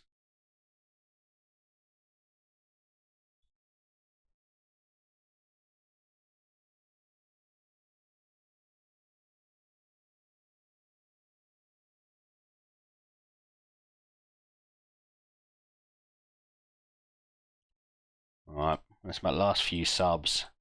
And it's all about this next one. I'm just trying to think, actually, what sort of rivalries we have here that's based on location more than anything. And I'd probably say, as a Kent boy, and like I say, I do consider myself to be a Kent boy more than I consider myself to be a Londoner. But Essex, oh, worst thing they could do is build a bridge between Essex and Kent. It means it's much easier for them to get in.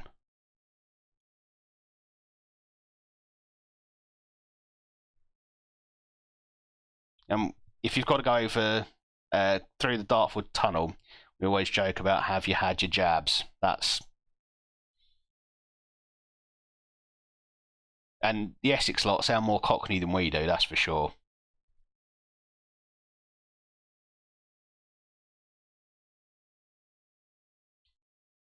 Mates from close to Liverpool, I went to the pub in my United shirt.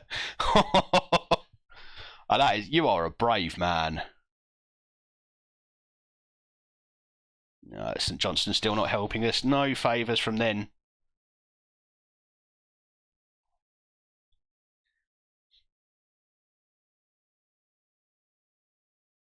That is brave. Was this in Liverpool or just sort of on the outskirts of? And either way, you're definitely taking a chance.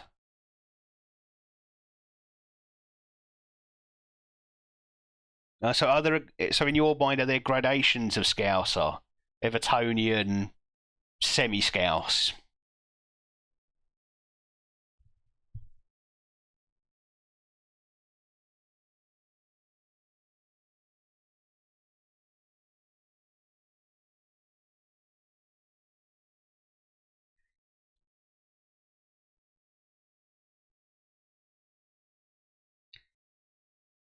119 goals. We've got a record for league goals.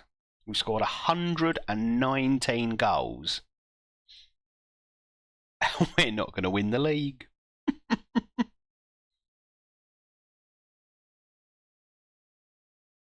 Oh, okay. So, yeah, still very much taking your life in your own hands there, though.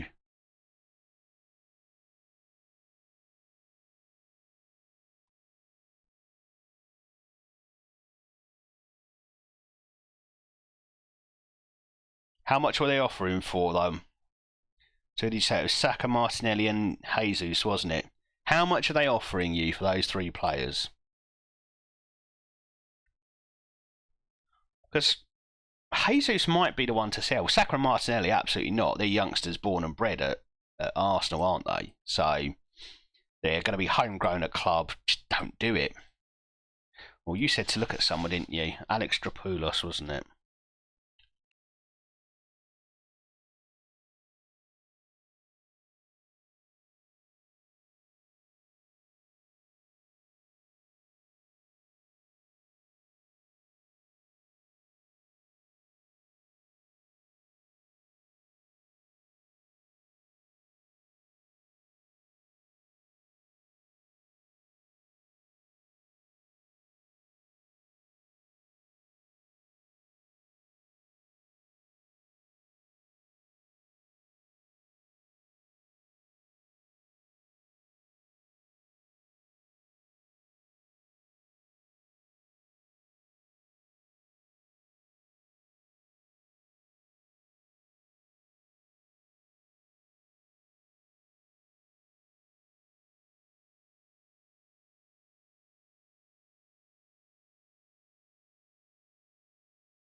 Thank you, buddy. I am muted. Ah, dear. So, yeah, just saying. Celtic are away to St Mirren. We're at home to Dundee. We should win our game. St Mirren have not beaten Celtic or even taken a point off of Celtic all season. So it would have to be a first. A point would do. If Celtic draw, then our goal difference would see us top. It just doesn't feel very likely, does it? I'll take winning on goal difference. Well deserved. We've got 119 goals. We've earned winning something on goal difference.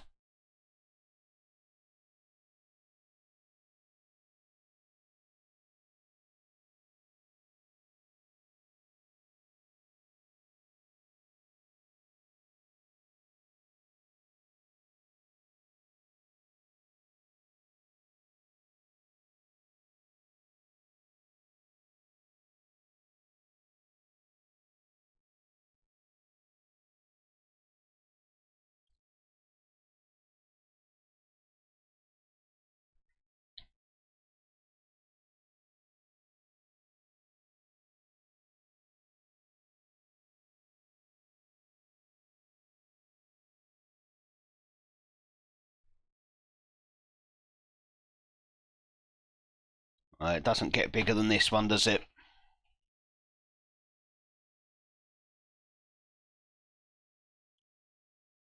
Doesn't get bigger than this at all.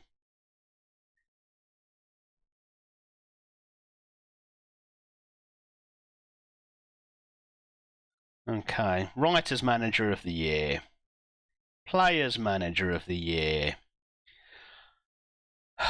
Right, why does it feel like the game is setting me up? Manager of the Year, and I'm going to end up losing all of this at the last hurdle.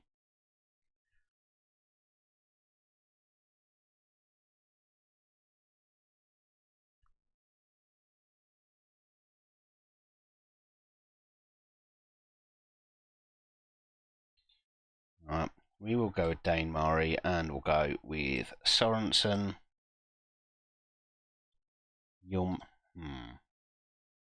Let's go for Robertson. It's going to be his last game in professional football. I don't think I'm going to play him in the cup final. So, I'm going to let sentimentality take over just a smidge. He's also got the sort of experience you want in a game like this, as big as this. Diamande is tired now. You're also not good at big matches. Yeah. So we're going to give Shackleton that Mazzala role. I certainly think he's got the physicality to deal well with that role. Maybe Bernat doesn't have a Scouse accent because he lived in Houston. Okay, so he used to live in Manchester, originally lived in Lancashire. How does he end up being an Everton fan? I mean, that's an interesting one.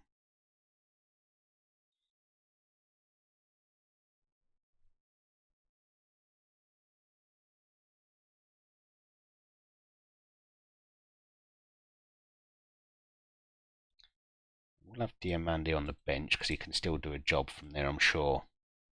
All right, biggest game of the season. We win this and we have to hope that St Mirren do us a favour. Yes, yeah, actually, I don't like how they do takeovers because it is very, very quiet. Then all of a sudden you get a news item saying, oh, you've been taken over and here's £100 million. Or it'll just be, there's a takeover and there'll be no investment at this time. And it's just complete waste. Ormskirk, yeah, I feel like I have heard of that.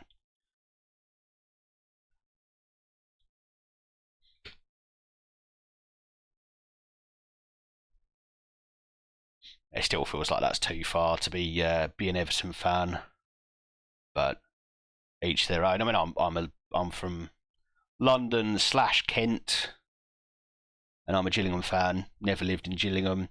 None of my family are Gillingham fans. What can I say? I'm a glory hunter.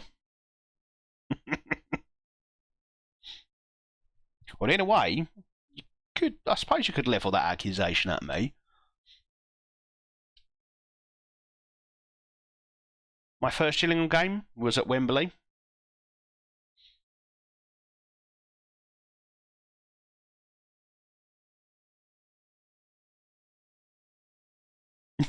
No one can call an Everton fan a glory hunter.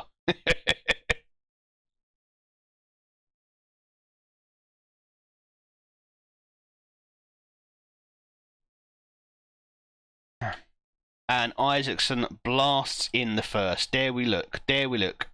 Celtic 2-0 up, but they've had a red card. Oh. Football Manager is messing with me. Real Madrid want your whole team. Real Madrid clearly have money in this transfer window and are desperate to spend it somewhere. Apparently they like what you've done with Arsenal, so they're just going to buy your players.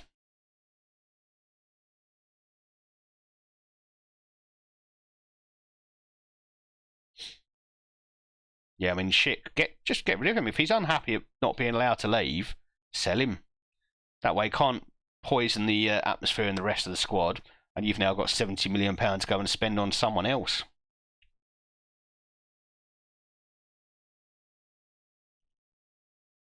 Come on, St Mirren.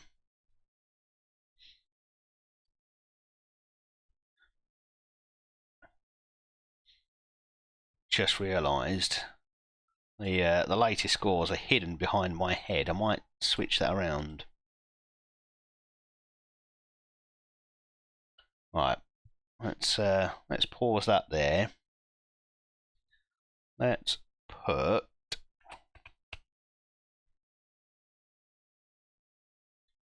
latest scores over there, and I'll put my Dundee stats over here. And now you can all follow along with my misery.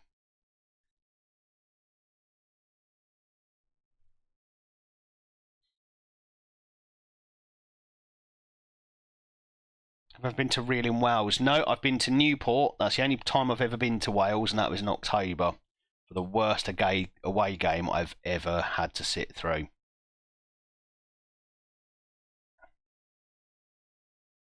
He was mad that you blocked PSG. He'd probably be mad then if you block Real Madrid. So just get the best deal you can for him and let him go on.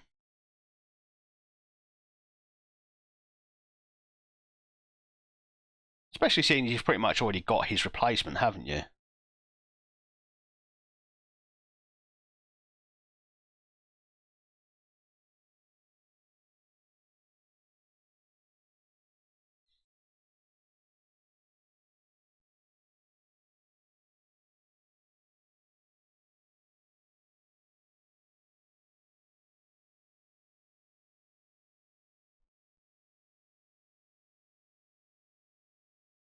Yeah, you said Nketiah had made big improvements. Yeah, and Stroikens. So maybe you won't miss him. St Mirren still doing nothing against Celtic. I don't think Football Manager is going to deliver us a miracle on this one. Let's get Colombo off. He's not... Actually, no. Let's leave him on. He'll turn it around. As long as he's fit, he should play. And we're going to get Demandi on. Doesn't like big games, but maybe, just maybe, he's the man to make a difference here. So were they, what were they, little holidays, Chiefs, or is that football related?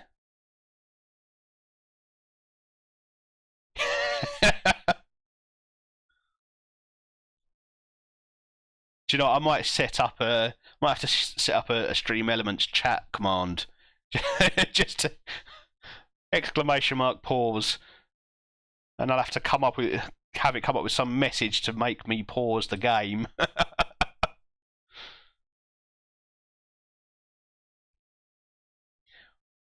Well, I mean, I didn't want to say that you you go to Wrexham on holiday, but I just didn't feel like I should judge. Right, paused. I've paused. Look, it's paused. Paused. It's up there. Look, it's paused. Right, okay. Raskin can come off. Chaby can come on in that position. Rodolphe for Payne and bring on Stair. Right. Well, we're going to do our part, but I don't think St Mirren are going to do anything for us. I paused in the end. I didn't initially.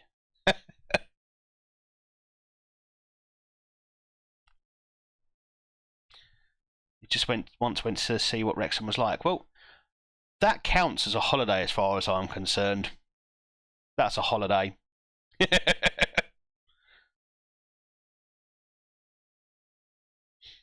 Okay, so what is Wrexham like? I'm interested.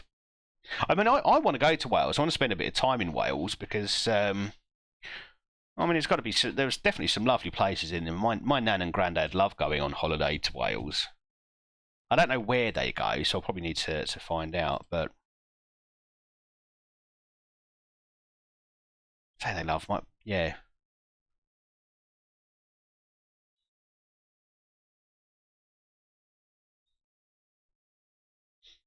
Yeah, nothing special. Any local delicacies that you'd recommend? I can't believe it was only last year when I went to Wales for the first time. It's like I've only ever been to Scotland once, and that was to Kilmarnock. I see some of my wife's friends after our first child was born. So that was 11, 12 years ago. Yeah, 11 years ago, so, I suppose.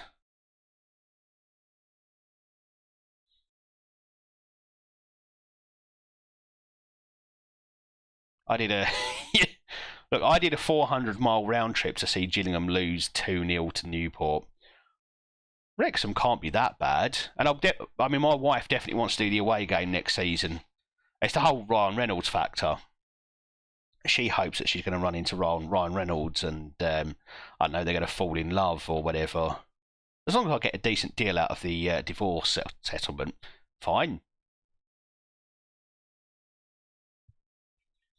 But yeah, well, I mean, I want to do it just because it'll be a good game, I reckon, a good atmosphere.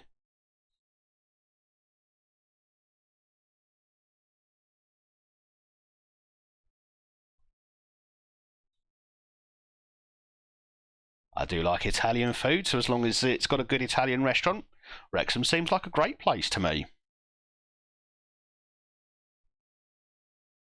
Or you're going to tell me it's like Bella Italia or something like that, aren't you? Compare the market adverts constantly.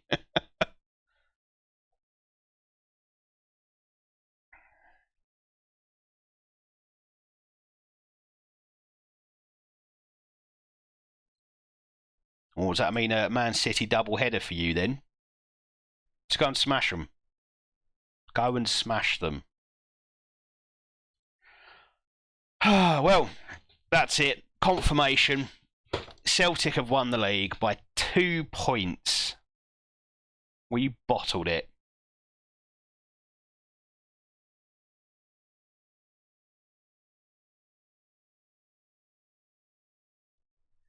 We were first for so much of the season. And I suppose it's fairly even. Celtic had the better of the start of the season. We had the better of the midpoint. We fluctuated a bit. Then towards the end, it was us. And then our first loss to Celtic all season, and we've lost the league. 96 points we got. We scored, 122 goals? How many goals did we get in the end? 122 goals. And that's not enough for us to win the league. Well. I think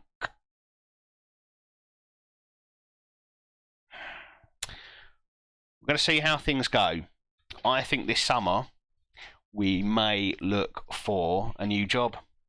Depends what's out there. But I think we might have to move on. Although I do feel like there's unfinished business. But it is a World Cup year. It's 2030. There will be the managerial merry-go-round. There could be some choice jobs coming up. See who's secure. Don't even know the name of the restaurant. Oh, well, it's almost certain next season I will be in Wrexham at some point.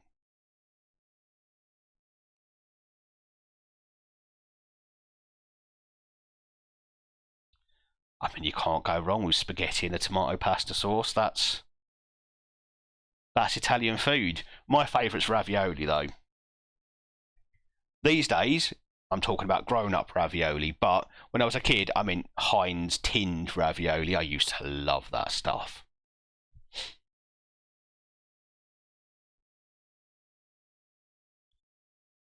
Bella Italia used to do a lovely beef and red wine ravioli.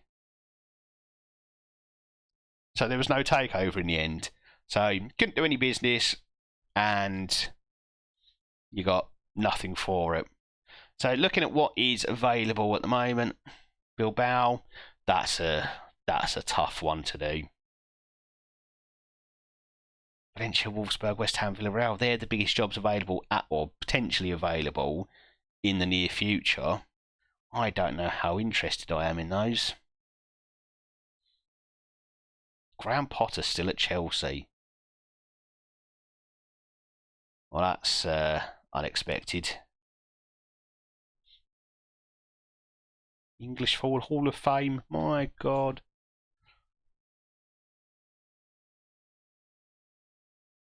Yeah, takeovers are just a pain.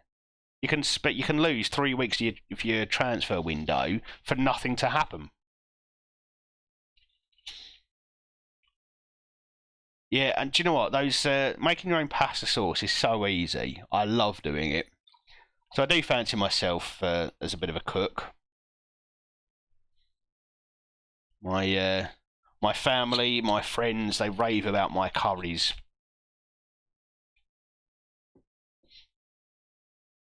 And there's nothing quite like a fresh cooked meal. Proper fresh ingredients, the lot. Definitely not what I grew up with. When I was a kid, everything came out of a jar or a freezer. And my dad was the sort of man who could burn water. He was, he wasn't great at cooking. His style of cooking was to cook everything at the highest temperature possible for as long as possible. So I didn't learn from him. But no, I do like being able to cook. And my wife is, oh, she's incredible. She really is.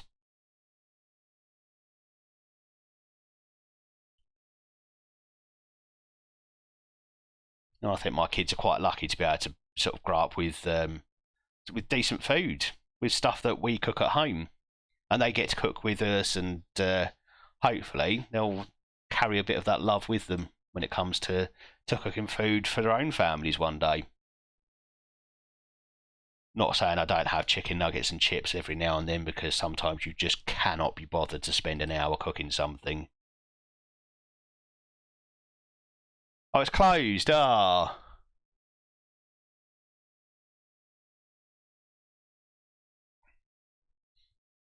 Well, like I say, in all likelihood, there's a very good chance I'll be in Wrexham next season. Right, we've got the cup final against Celtic. We need to get some form of revenge.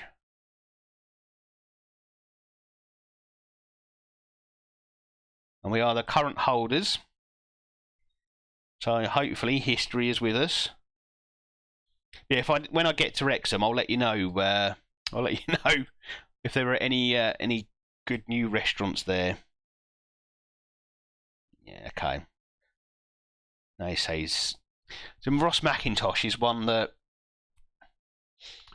Yeah, I mean, how many games did he actually play for us? 2 sub appearances in Europe.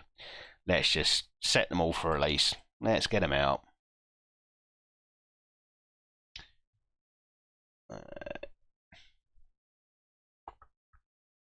have a look. So, Colin Stewart is one of them. Let's see what his training's like. 3.5 stars. I feel like we can do better. We're going to let him expire. Anyone else? Fitness coach Ruben Crespo. You're decent, but again, what's your training like? Crespo, 3.5. We will let you expire as well.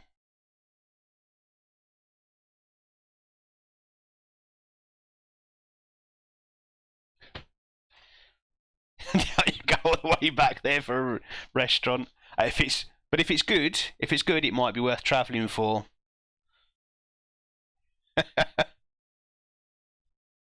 How long does it take you to get from Manchester to Wrexham? Wrexham's very much North Wales, isn't it? And it's fairly close to the border, if I remember rightly. Jamaican food yet? There used to be a very good Caribbean place round this way that delivered. Used to love a bit of like a goat curry and things like that. Oh, I remember one day working from home, and my wife was like, "Oh, should we get something from the Caribbean place?" And yeah, best work lunch I've ever had. Also, like jollof rice. I know it's an African dish, not Caribbean, but oh, had a colleague at work. His wife made us some, and oh, it was incredible.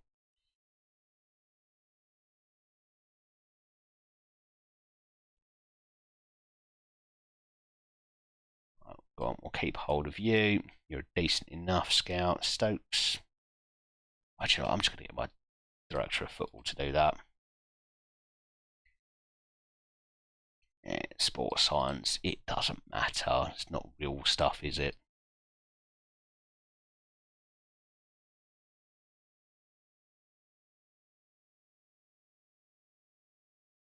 Scouts, on the other hand, do matter. They make a big difference.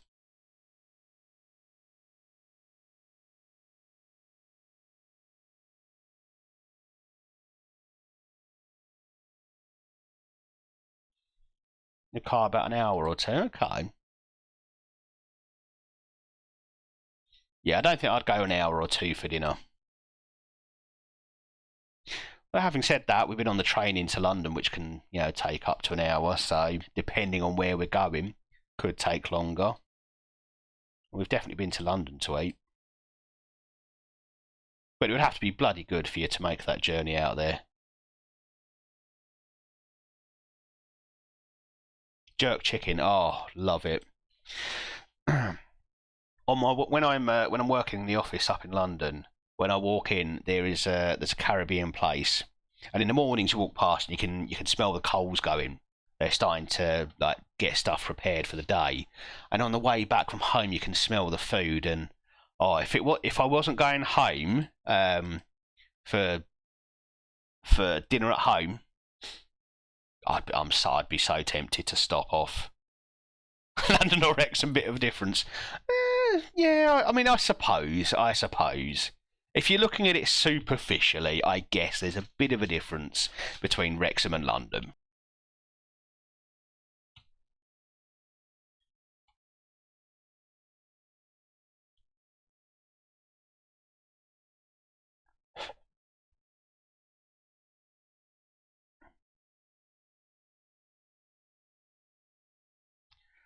Right, are you fit enough to play the match?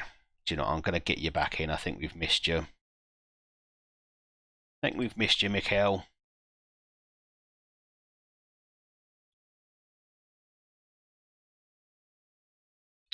I'm going to go with Shackleton in that role, I think.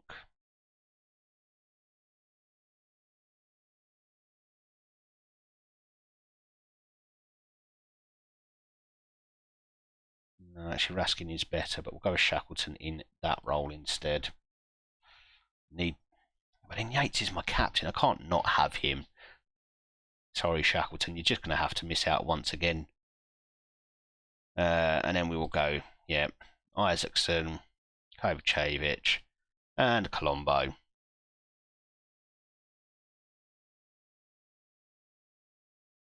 No, not that I've seen. You're right.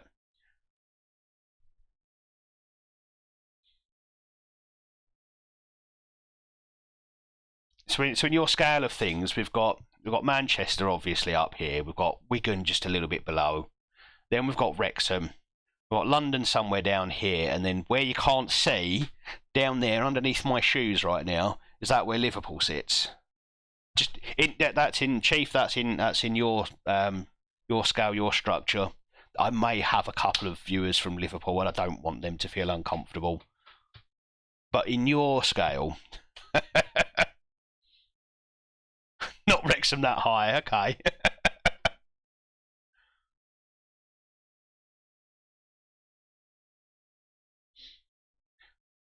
So thinking of a human body as the scale, an upright human body, Manchester top of the head, yeah? Wigan, what, nose? Liverpool, absolutely the gum under the shoe kind of thing. And yes, I'm being polite by saying gum. Where are London and Wrexham on that body? Knees, shins, bit higher, bit of thigh.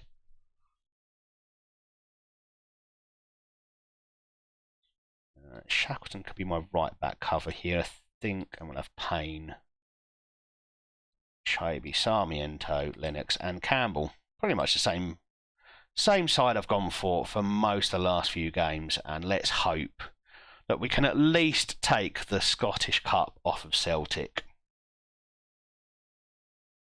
Manchester's a crowd on top of the head. Yep, fair. Maybe the shoe.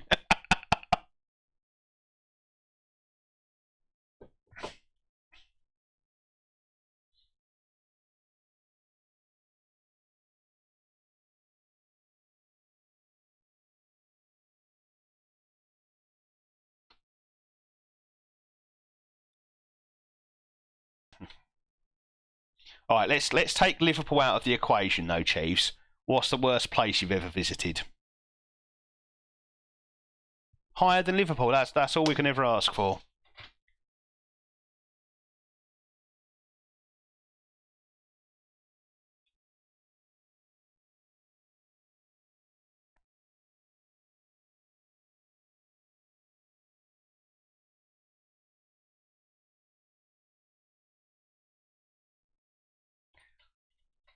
And penalties in a Community Shield, that's not too bad. A Community Shield is just it's jumped up friendly, really, isn't it?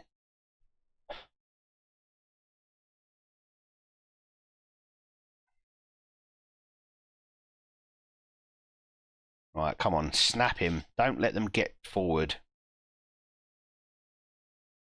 Yes, that's the stuff I like to see. Oh, blew it though. Blew it.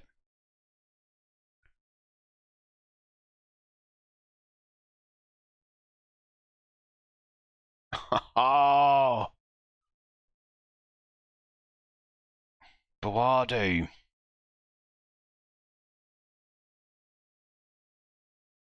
Well,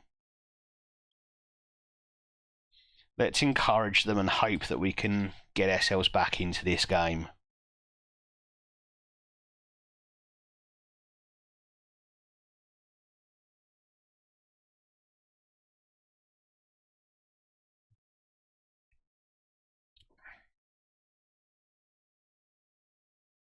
Place called Skelmersdale.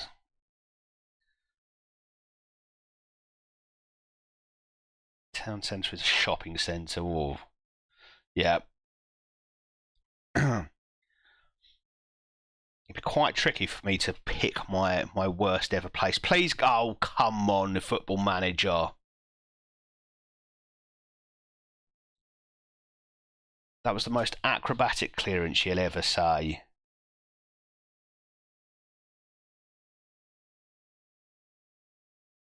They've had one shot. They've had one shot and they're 1-0 up.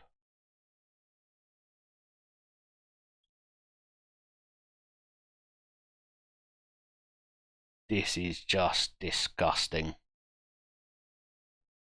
Oh no! No, no, no, no, no. The more this goes on, the more I think I don't think I can leave. It's going to have to be a top 10 club in Europe job for me to leave. I feel like we're going to have unfinished business here. Right, let's go attack him. We've got to give this everything. Yeah, plastic Scousers. I mean, are they worse than actual Scousers? But yeah, if I had to pick my worst place, I think I'd have to say Gloucester.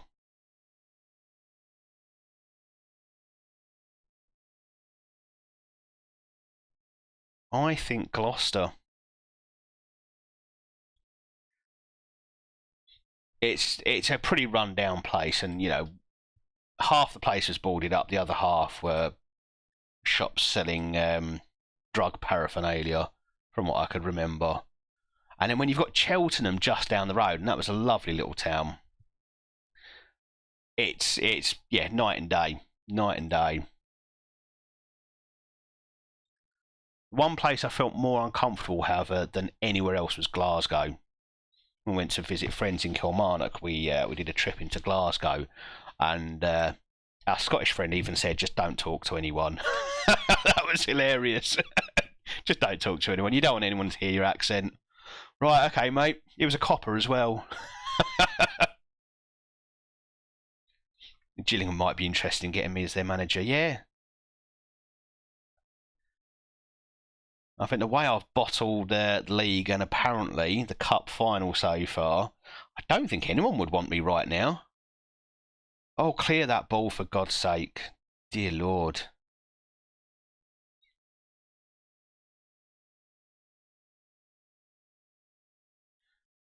Oh, we're going to have an unnecessary look at a penalty here, aren't we? We all knew that was outside.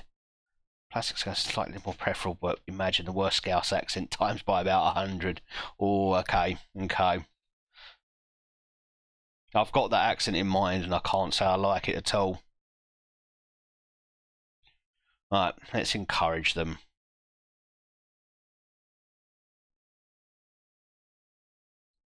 You can do it, boys. Right, changes a clock. Isaacson's exhausted, but he's given us everything. Yeah, Mandy's doing well, but he's also tired. So let's get Shackleton on. I believe he can make a difference. And Mickelson just, yeah, I probably shouldn't have brought him in. And let's get Payne on as well. He brings us a little something else.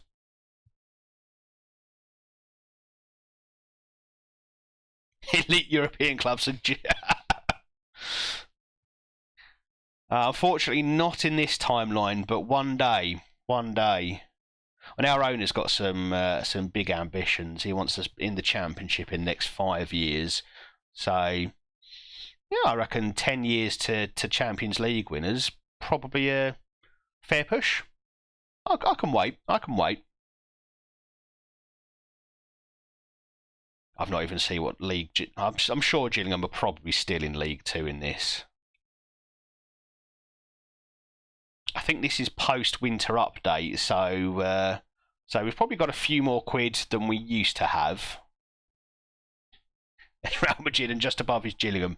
Oh, honestly, I dream of that being the day. I really, really do. I'd just be happy to see Gillingham in the Premier League in my lifetime. That would make me very happy. Right, hell for leather. We've got to do this. We've just got to go for it. So, who can I bring on? Tyrese Campbell can play as striker. Let's get Raskin off, and we'll bring on Campbell. We are also going to... Right. Going to go stupid. We are going to go very, very stupid. We're going to... Let's pause, because I'd forgotten. We're not going to waste time. We're going to go high tempo. Not quite long ball, but we're going to go quickly forward. We're going to distribute quickly from the keeper. Press, press, press. Get stuck in. Step up. And... Yep. Come on, let's do this. They're just above is United. Yeah, fair.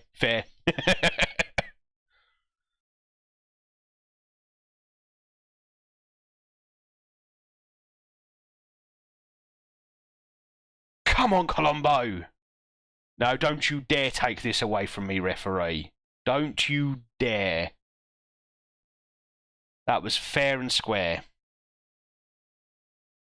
Right, okay. Now we just need to undo everything we've done.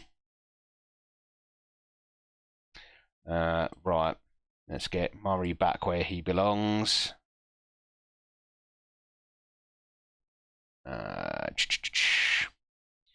Bates, Sarmiento, yep, you can do that, and you can go out there. You can go back in the middle, and we'll try and play proper football again. We do want to take that off.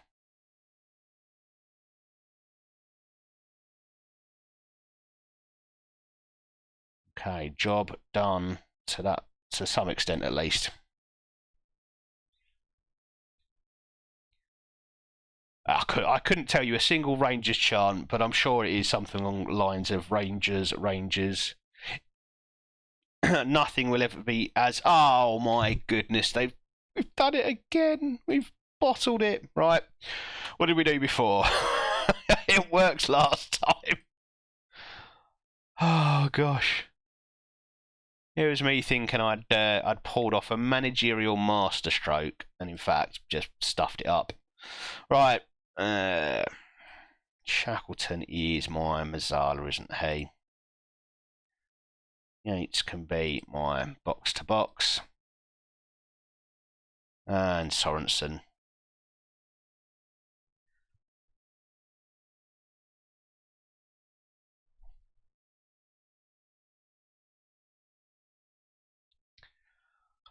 Oh dear. Well, that pretty much settles it, doesn't it? Oh no, we need to whack this ball forward quickly. Nearly forgot to do that. He's done it again, that Harry Kane. Oh, God. I'm showing myself up as a complete know-nothing here. No, I don't. Oh, is he onside? I don't think he was. I'm not going to get excited. I'm not going to get excited. Please, ref. Oh, no.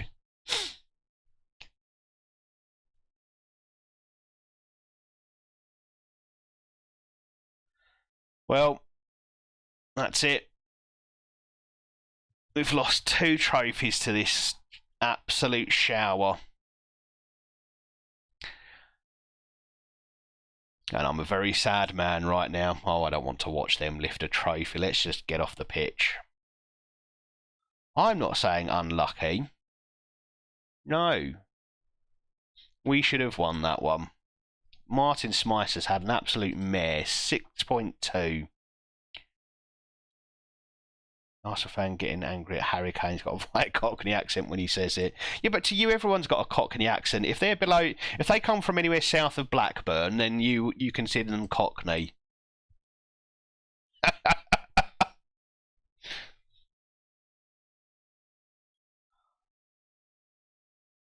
Oh, that is, yeah.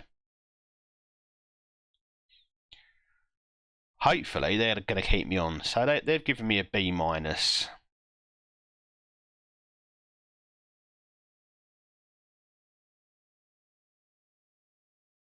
So I want the best youth system in the country.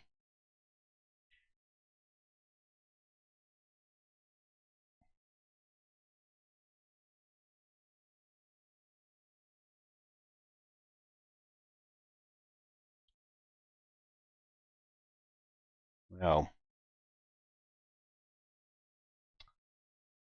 that's a disappointing end to that season.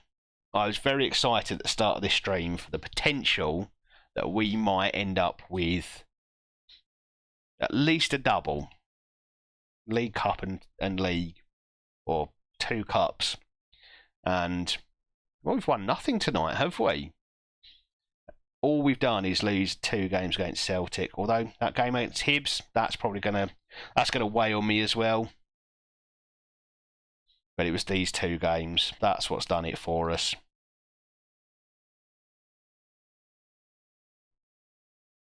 I think I might know one of the Arsenal fans. You talk, is this something from Arsenal TV where they're all absolutely bananas? I do think for pure entertainment value, Arsenal fans and Arsenal TV it's top tier. It is top tier.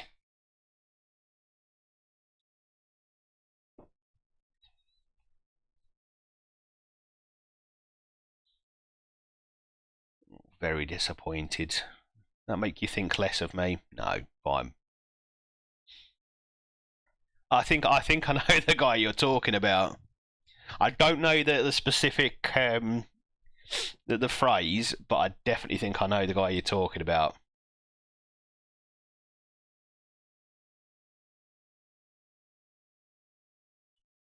Well, that's a really disappointing end to the season. I think we're staying for another one. I was desperate to get my first top tier title. I was hoping we could do that and then move on to the bigger clubs. But I think we've got unfinished business. We've absolutely arsenaled that. Led for a decent portion of the season, and we've come away with nothing to show for it. As Galloway to Wigan Rugby is Wigan's finest. Okay, so we've got Verve third, sorry.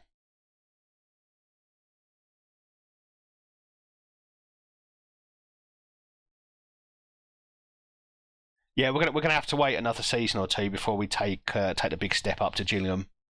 We're not ready for it. That's the problem. When we go to Gillingham, we need to be winners, bred winners.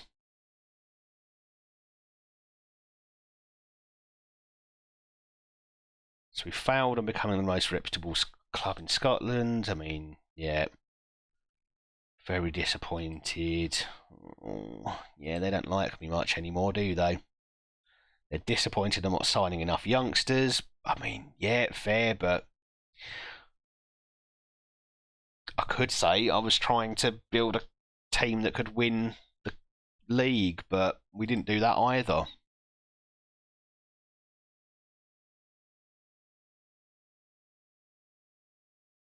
Yeah, I'm sure they take being third, and quite rightly so. I mean, they're from Wigan; they've got to appreciate it themselves, surely. All right,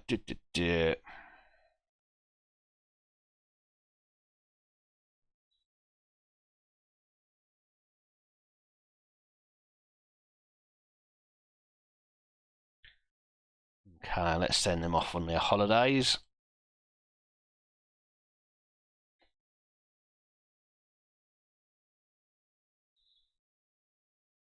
He's developed a little bit, but he's still not going to be good enough for us at all.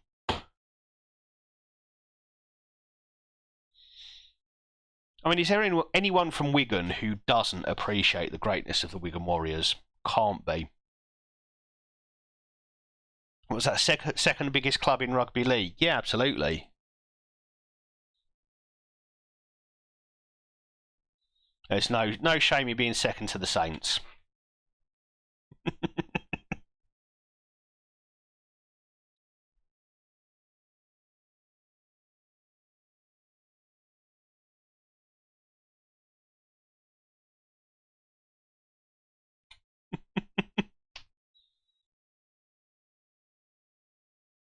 The biggest club in Wigan is definitely Wigan. We're not going to argue on that one.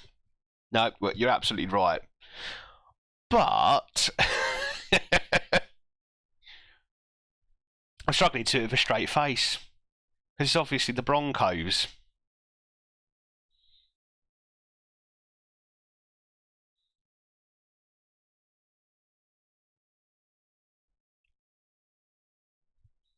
Right, well, do you know what? I think I'm going to have to call this stream to an end. It's been a great one, and Chiefs, I really appreciate you dropping by and staying so long. It's been brilliant. I've had a great laugh tonight. But I think it is time I call it a night. It is 1:45, and I mean I love my Saturday night streams. They're always a lot of fun. Chiefs, thanks for stopping by so long. Thanks for keeping me going. Ashwin, you've been an absolute star as well.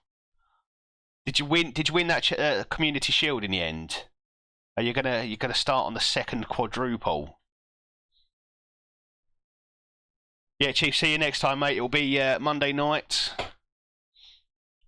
So hope to see you back then. And everyone else who's been and out with us tonight, thank you so much for spending your evening with me. If you've not already followed me, then please do drop a follow. And we will be back on Monday night. We'll find someone else to raid, shall we? Let's see who is around. If you've got any requests, do chuck them in now.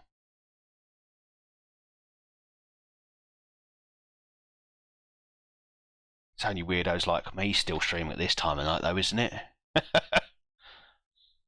Let's see who we've got. We've got CarX doing a Graham Potter challenge. Well, that sounds good, doesn't it?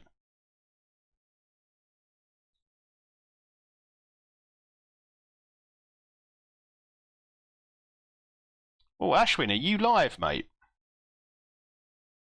If you're live, we'll go over there. Yep.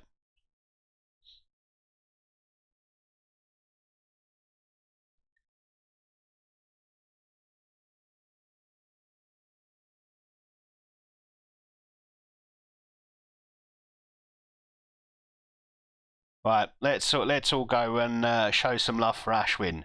Thanks again, everyone, and I'll see you in the next stream.